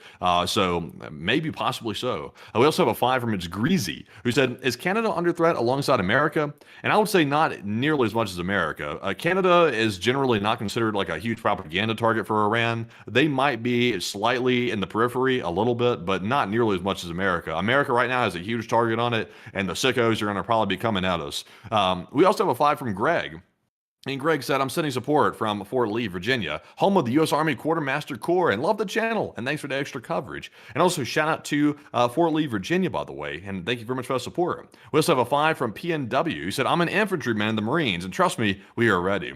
And I believe you, the Marines are always ready for everything. They're always hyped. Y'all are always hyped. And we appreciate that, by the way, because that hypeness is what keeps America safe. We have to have people that are hyped and ready to go, and the Marines are always cutting it. But thank you very much for the support. And Enforcer, I'm going to toss it back to you. And that is actually one super chat over 20. You did 21. I was like, man, he's going to keep going. I was like, bro, I got to get in here. But beyond that, a big thanks to you once again, Pone Elijah. And I would have to hope that the Marines are always ready and simplify indeed to all the Marines. And a big thanks to you once again. And we also have a 5 from Nuff Nonsense and 5 from Jerry Coates, who didn't throw in comments. But we are massively appreciative of y'all's support and helping the channel to keep on running. We also have a 5 from Andrew Ball, who said, from earlier today, Auckland being a part of Australia is fake news. I don't know about that. I mean, it's on the map, isn't it? I mean, Auckland and all, Maybe. I don't know. I mean, heavens, my brain is hardly functioning here. But huge thanks to you for the support and help with this channel to keep on running. And wait a minute. You're right. Auckland is in New Zealand. I'm so sorry. I'm so sorry. If we messed it up, I'm truly sorry. But a big thanks to you for the support and help with this channel to keep on running. And with that, we are on to the next one, which is a 5 from Redhead. And Redhead said, what are the odds of the Afghan-Pakistani conflict was set up by the CIA to keep the Taliban busy so they don't jump on the power vacuum in post-Khamenei Iran? I'd say that's low. I mean, the Taliban wouldn't even be able to do anything against the Iranian rebels that would take control of the country. I mean, the Taliban is woefully under-equipped. The Pakistanis are clearly proving that my analysis on that was correct. They wouldn't have stood a damn chance against anybody. And I mean, they are hardly even standing a chance against Pakistan. Pakistan sweeping them off the field like a wind. And so a big thanks to you once again. I hope that those dressed up well. We also have a 5 from Pizza Mike, who said, thanks for the great coverage as always. And thank you so much for the support, Pizza Mike. And we are highly honored to conduct this great coverage. And we also have a 5 from Craig Savaris, who said, has there been any update on the Iranian parliament? Were they decimated in the opening attack? You guys provide the best live and posted updates. And I thank you so much for the support. We generally assumed that they were wiped out in the attack because we geolocated it to be there. They were all in the building. And that would seem to be an important target to hit if everyone's in a building. So we think so, but we haven't gotten a lot of updates on that. And updates coming out of Iran on the exact damage is still slow to come because it has to, like, the little Mossad dudes have to, like, kind of, like, crawl and, like, skitter up to it and then take pictures. And it takes a while. So we haven't been able to confirm that one exactly yet, but we still believe that that is the case at the moment. A big thanks to you, though, for the support. And we also have a 5 from Sknotrikit, who stated a few years ago there were reports of an orb like that off the coast of South Carolina, and I think Pennsylvania. Should look further into it. Well, I mean, we would, but it's just not really within our purview. I mean, these sorts of things kind of just happen from time to time. And I mean, if it's an extraterrestrial, and it is what it is. I mean, it's kind of not really it's above our pay grade. That's what I'm trying to say. I mean, this thing is just above our pay grade. I mean, the orb is the orb, but I just take it as a fact of life that thing kind of just shows up from time to time. And it is what it is. But a big thanks to you for the support and help with this channel to keep on running. And we also have a 5 from Jayhawker, who said, thanks for your ongoing coverage and shout out to my son currently doing DD duty for his frat tonight in the great town of Lawrence, Texas. And a big shout out to you and your son. And a big thanks to you for helping this channel to keep on running. We also have a 5 from Halfland Tuft, who stated that you earned my ramen money tonight. And thank you so much for the ramen money. We greatly appreciate it. And ramen is good. It's delicious. And a big thanks to you once again. And we also have a 5 from Asta, who said, I commend y'all for continued coverage tonight. And here's a contribution to the coffee fund. And thank you so much for the support. And thank you for helping this coffee fund to keep rolling so that way we can have another drink of a delicious cup of coffee. I've had about 3. And so big thanks to you for support. And we also have a 5 from Ray Panate, who threw in a super chat without a comment. We also have a 5 from Dakota, who said, the Orb of Judgment is the god of war. The U.S. has to keep offerings to him. I mean, that's actually a really interesting analysis there. Maybe it is. Maybe it's so. But a big thanks to you for the support. We also have a 5 from ASCII Walker, who said, Enforcer Matt is the Rick Astley of War Vlogs. Voice don't match the face. Ha ha. Well, hey, what the hell's your problem? I'm just kidding with you. I mean, I gotta say, this very high praise, though, to say that he's Rick Astley. Never gonna give you up. Oh, the singer. I didn't know who they were talking about there for a minute. I was like, Rick Astley. I was like, who the hell is this? That's I remember him now, by the way. I knew who that was. I just didn't register at first. People about to roast me over that. Like, who don't know who that is? No, I know who that is. I just didn't register at first. We're tired. But also we have a 5 from Rush, who said, what do you guys think of interceptors running low, allegedly, and how bad could it be if the regions run too low? I have a feeling that that's probably not the case, because we have pretty decent intelligence on how many missiles Iran can produce, and we would have brought in enough defense interceptors, or we'd have enough in reserve in the United States that we could fly them in and generally resupply and rearm them in the proper amount of time and be able to see that our forces are well protected, because that would be a oversight that would end in infamy for whoever is the president right now, because they didn't consider that into their war planning. If they're saying that this war is going on for weeks and they only expect for the U.S. Armed Forces to be covered air-wise for the first few opening days, literally just within 24 hours they're saying that they're out, that seems to me to be probably just people who are kind of like fear-mongering a little bit, because there was this guy out there who talks about shoving hummus up your rectum, who said that Iran, according to one of his good friends that he trusts and believes, which very ill-advised to believe something like this. But he said, Iran could easily destroy both of the carriers that we have in the Middle East. Have they been destroyed yet? No. Have they even been attempted to be destroyed? No. And he said that it was going to be hypersonic anti-ship missiles, which don't exist.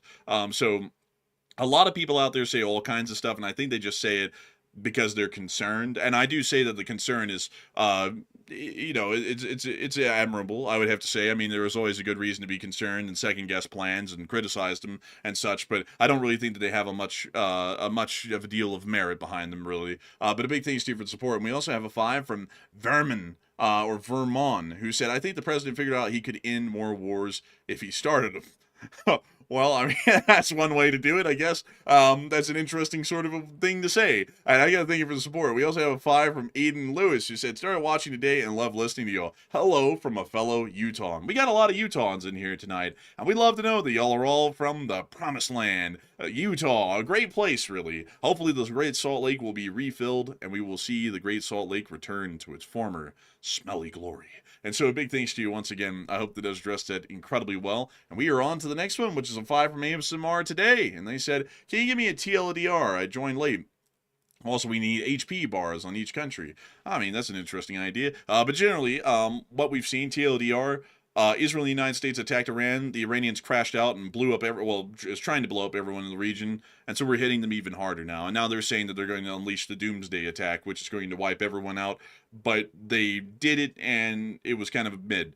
So that's kind of the TLDR. So big thanks to you for the support and help this channel to keep on running. And we also have a 5 from Shed Stories, who said, as far as I know, the Burj Khalifa has not been hit. Can I find the video on your guys' X account? Support from a fellow Utahn. And hello to a fellow Utahn. We had a current Utahn, actually a fellow Utahn, and then a fellow Utahn right there, not a former one. And you can actually see that on our X account. We do have the Burj Khalifa getting hit on film on our X account, which is right here, and you can find that in the link in the description below. And moving on from that, oh no, Matthew, you've deleted them all. I don't know how many super chats I was in on. I mean, I was hoping I was getting close to my 20 there. But beyond that, just call it quits after like 2 or 3 more. Say what? Dude, you just moved them all. I'm getting whiplash over here mentally. I looked, and then all of them were gone before the one I was reading, and now all of them disappeared from the spreadsheet where they were, and I had to scroll up to find them again. This is very, very confusing for me, but I did sort it out. We also have a 5 from the Ferret, who said, sonar attack here. Active ping sounds dependent on frequency. LF sounds like music. Passive sonar detects noise frequency. Cavitation matters little. And thank you for sharing that, Ferret, actually. I thought that the cavitation mattered a great deal. That's what I had always been told. But according to you, it doesn't. So I'll actually have to change my statements on that and take that into consideration. So big thanks to you for the support and helping this channel to keep on running. And we also get a 5 from Bruce Lee. And Bruce Lee said, cavitation can happen at the crankshaft of car engines too. Bad for lubrication. Proper oil type and amount is important and change somewhat regularly. And that's very interesting here, Bruce. And I thank you for sharing that and letting us know. We also have a 5 from Quincy. And Quincy said, do you think the orb is US tech? I mean, if I was to say it was anything, it'd probably be US tech. I'd have to generally say that's probably a decent assumption. And so big thanks to you for the support. I hope that does address that well. And it's now time to hand it back over to Matt for the next 20. Okay, so we have some breaking news coming out right now. We'll have to cover this real quick. We're currently seeing a situation breaking out in Karachi, Pakistan. We're currently seeing locals protesting strikes against Iran are now storming the entrance to the U.S. consulate in Karachi, Pakistan. And it appears to be they are trying to break the windows in. We're seeing footage here apparently of guys getting crowbars out, and they're trying to bust the glass in on the window. So the consulate is under attack. The U.S. consulate in Pakistan is currently officially under attack. The protesters have breached the wall, it appears. Now you see them right here moving on in. It does appear that they have breached the walls and they're now vandalizing the U.S. consulate within the area of the city. Quite interesting. This is one of the first international mobilizations that we've seen so far of pro-Iranian agents actually making legitimate moves against the United States. We've seen the consulate in Iraq is under attack. Also now the consulate in Karachi, Pakistan is also under attack as well, and also the U.S. embassy in Iraq is under attack. So we're seeing apparently coordinated attacks against U.S. sites around the world, or at least in the Middle East for now. It might spread. We'll have to see. Also, we do have air defense interception videos from Dubai. Matthew, can we show this clip? Yeah, you should be able to, yeah. What a commentary. And so let's take a look at it, folks. we can not hear any air raid sirens, but we can see that over the cities there are a couple of white puffs of smoke, which do show that there is air defense interceptions going on over Dubai at the moment. It's near to the central area of Dubai, where there's a large amount of built-up skyscrapers and other taller buildings. And this is once again showing us that there is Emirati air defense in action. It just appears that so far, the reason why we've seen so many impacts within the UAE is because the Iranians are still overwhelming Emirati air defense, no matter how hard it is working. We see them once again panning around and looking at the puff of smoke in the sky, one of the proofs of air defense activity over Dubai. But with that, we are going to be moving on and into the next one. Actually, we're getting you back into your business right here of answering them. Yes, so our next one goes to Ramp Rat Off-Road, who puts in a 5. He said, the Orb is great, but not as funny as a Leaf Spring Convo. And I'll be honest, the Orb took off. I had no idea that was going to happen. The Orb is still being talked about. In fact, the entire chat is full of Orb talk right now. Nobody can quit talking about that thing. That thing's going crazy. So thank you very much for that support. We also have a 5 from Tag Very. He said, all hail the Orb of Judgment. See what I'm talking about right here? Look at that. And thank you very much, Tag Very, for that support. Also, Clinto's jumping in as well in this whole situation. He put in a 5. He said, the Orb, some music, electronic music, they understand. Maybe they understand, possibly so. Maybe. We'll have to see. We also have a 5 from ND, who said, American here in Doha. Missile interceptions directly over the Pearl area about 20 minutes ago. Larger and louder explosions than the previous day. And yes, Doha has been hit. And also, stay safe over there, by the way, as it looks like there's some impacts that we're seeing as well. So stay safe, and thank you for that support. We also have a 5 from God is My Hero, who said, any update on the political power struggle inside of Iran? Right now, we do not know about the political power struggle. We've heard that the council in Iran is going to be convening soon, so that might be the start of trouble when they convene. We'll have to see. Now, the first sign of trouble will be if they convene that council and then all of a sudden there's people showing up and causing hell. That's going to be the first sign of trouble that we'll be seeing there. But also, we have a $5 support from Daniel Hamet. And he said, I work third shift and I appreciate the last 24 hours. It's been great. And your show blows away the 3-letter news networks and LSA. And thank you very much for the kind words, by the way. We do appreciate that very, very much. And thank you once again for that support. Also, by the way, Enforcer, are we actually trending on Twitter, or is the Orb of Judgment trending? I actually typed in the Orb of, and then it said Judgment Iran behind. I'm not even kidding. Like, it's actually a legitimate, like, here, I'll show you.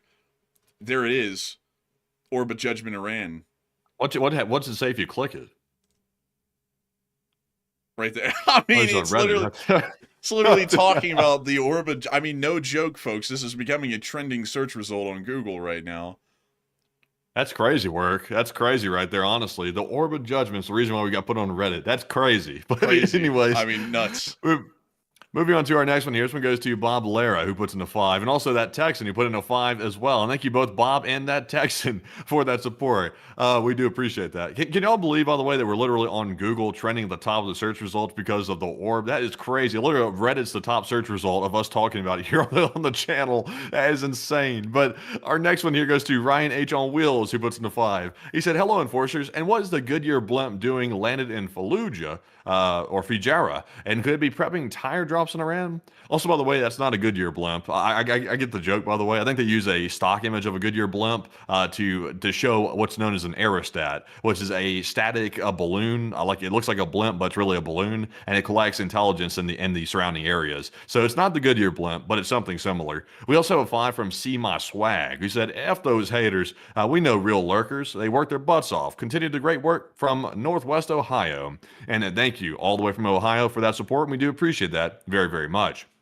We also have a let's see here. We also have a $5 super chat from G. Williker, who said, with all the Orb talk, I hope the Chili Bowl is not forgotten. And we haven't forgotten about any of it, by the way. We remember every single channel meme, and we always will. And thank you very much for the support. We also have a 2 or a 5, actually, from ADFQ. He said, more news, less chats, from South Weber, Utah. Also, I know where that is, by the way. Thank you very much for the support. We also have a 4 from Bruce Lee, who said, who judges the Orb of Judgment? Quack. Nobody gets to judge it because it's exempt. But thank you for that support. We also have a 2 from Winston Smith and Smarzig, who did not leave comments. But thank you, Winston and Smarzig, for that support. We also have a 2 from Zorauka, who said, Marines in the USA ordered to stay within 30 miles of the base. I have not been able to confirm that, by the way, so I'm not sure. I wouldn't be surprised, but I haven't confirmed it, so we'll have to wait and see. We also have a 2 from Kenneth, who said, I appreciate the coverage, and thank you, Kenneth, as well, for that support. We also have a 2 from Talon. He said, do we know the status of the Iranian Navy? And we kind of do. We did see one vessel in the Iranian port was on fire, apparently destroyed by U.S. forces. We saw one of those in Bandar Abbas, but that's pretty much the only one we've seen so far. So I'm not entirely sure why they're not striking the Iranian Navy too much. We'll have to wait and see. We also have a 2 from Anthony, who said, still waiting on Khamenei's speech. And I think you'll be waiting a while, actually, for that speech right there. I think it's never going to happen, unless you're talking about the one about talking about the BB and the nuclear shit. You might be able to get that one. We also have a 2 from Wyatt Logan, who said the final boss in this war is Chris's mom, and it could be. You never can tell. You never can tell with this type of things. We also have a 2 from Swole, who said Israel stole nukes from America. And I don't think they stole them. I don't think it works like that. But thank you for that support. We also have a 2 from Plazoth, who did not leave a comment. And thank you, Plazoth, as well, for that support. Also, by the way, let me get a little sip of water real quick because I'm sitting over here basically choking. Give me just a second. There's going to be a moment here of awkward silence. If Enforcer, if you'd like to fill it, I'm going to take a little sip. It's the final countdown. There. Oh, there we go. I mean, he's done. It's quick, actually. Just a little wetting of the whistle, a little bit of aqua, a little sip, a little tad of a swig of that water. Very good stuff right there. Also, we have a 2 from Check Your Wife Free, who said Raider and Orc Orbiter is en route. 10 minutes remaining. I don't know what that is, but I don't think anything's en route right now, at least. But thank you for that support. We also have a 2 from the Buckeye History Guy, who did not leave a comment. Thank you very much for the support. We also have a 2 from Lexus, who said, did you see that recent Putin post? And he has not made a post, as far as I'm aware, unless it's something I haven't seen yet. We also have a 2 from Leighton, who said, Israel's going to have some bad karma for this one. I doubt it. I doubt it personally. I think they will have good karma for this because they're helping the Iranians rid themselves of a major problem and helping the West rid themselves of a major problem too. So I have a feeling they'll have good times after this. We also have a 2 from Bruce Lee, who said for the rights to use of live cams fun and quack. Also, by the way, thank you for that support. Sadly, the live cameras cost too much. Those things are crazy. If we did that, it'd probably wipe out pretty much any money we're making on the channel. That's how expensive they are. So we've looked into them, but we just can't justify the cost. Good on the channels out there paying for that, by the way, because they got some crazy overhead. We also have a 2 from Evil Kill Switch, who said the Orb of Judgment is ever watching, and they say that. We're not totally sure if it is though, but it's out there. We also have a 2 from Greg Stevens, who said thanks for that top-notch news, and thank you for the top-notch support. We also have a 2 from Dang It Bobby, who said, is this a nuclear situation? Oh my God. Yeah, I can't repeat that one. Yeah. I can't repeat that. Interesting joke, by the way. But I would say it's not a nuclear situation. We don't have to be worried about it. And thankfully, it will never be a nuclear situation because that's why that Iran's currently getting hit is over that whole situation. So it should be a done and done deal after this is over with if everything goes to plan. So with that, folks, that is actually our last super chat to address. So I'm going to throw it back to the Enforcer and let him take it from here. All right, folks. And we're actually going to be, by the way, folks, I'm trying to spam this in the chat as much as I can. We are currently in a super chat cutoff. I do thank you all so much for the support, but sadly we had to make it to where we only addressed the super chats that we had received. But we do thank everyone massively for the support. Even if we cannot address it, we thank y'all incredibly and wish that we could. But we actually do have to get to rounding this thing out, folks, because this stream has now been going on for 3.5 hours, and this is on top of another stream that we ran just earlier that had been running for 5 hours and 54 minutes, so 6 hours. So at this point we have run let's see, 9.5 hours of show. So I think this is about as much as we can physically run. But so with that in mind, folks, it is time for us to round out this little fella. But before we do that, I do have to thank you all so much once again for watching. It's been an absolute honor and a pleasure to be able to run this stream for each and every single one of you all once again. And we are proud to say that over 3.5 hours, we were able to see a peak viewership of 60.3 thousand people, and 740,000 people have watched this show. We're entirely honored and greatly appreciative of each and every one of y'all and y'all spending your time here. And we will see you all tomorrow. Whenever we do, like it's gonna be sometime tomorrow, we just don't know when, but we're gonna be going live immediately with any major news that we get as soon as the new day starts tomorrow. So big thanks to all of y'all so much once again for watching, and we will see you all sometime then. And so with that, good night, good luck, take care, stay safe. Slava Ukraini, Haram Slava, long live the Lee Spring Army, and long live the Republic. And with that, folks, thank you to all 750,000 plus people that have joined us on the second or third stream of the day. We appreciate you all very much for joining us once again. And what a crazy piece of news this was during this stream right here. We have more news coming out tomorrow because, of course, the war is just heating up. And we are, of course, seeing possible escalations happening tomorrow as well. So we appreciate you all once again. And thank you all for the support once again for helping to keep the channel running. And we do sincerely appreciate it. And also, if you want to keep up to speed with the events happening in real time, the best place to do that is on our Twitter page when we're not live here on the channel. Our Twitter handle is @It'sTheEnforcer, and we're constantly posting over there. So we will see you all tomorrow. Thank you all once again for joining us. And of course, everybody have a good night. And of course, we'll see you tomorrow. And with that, good night.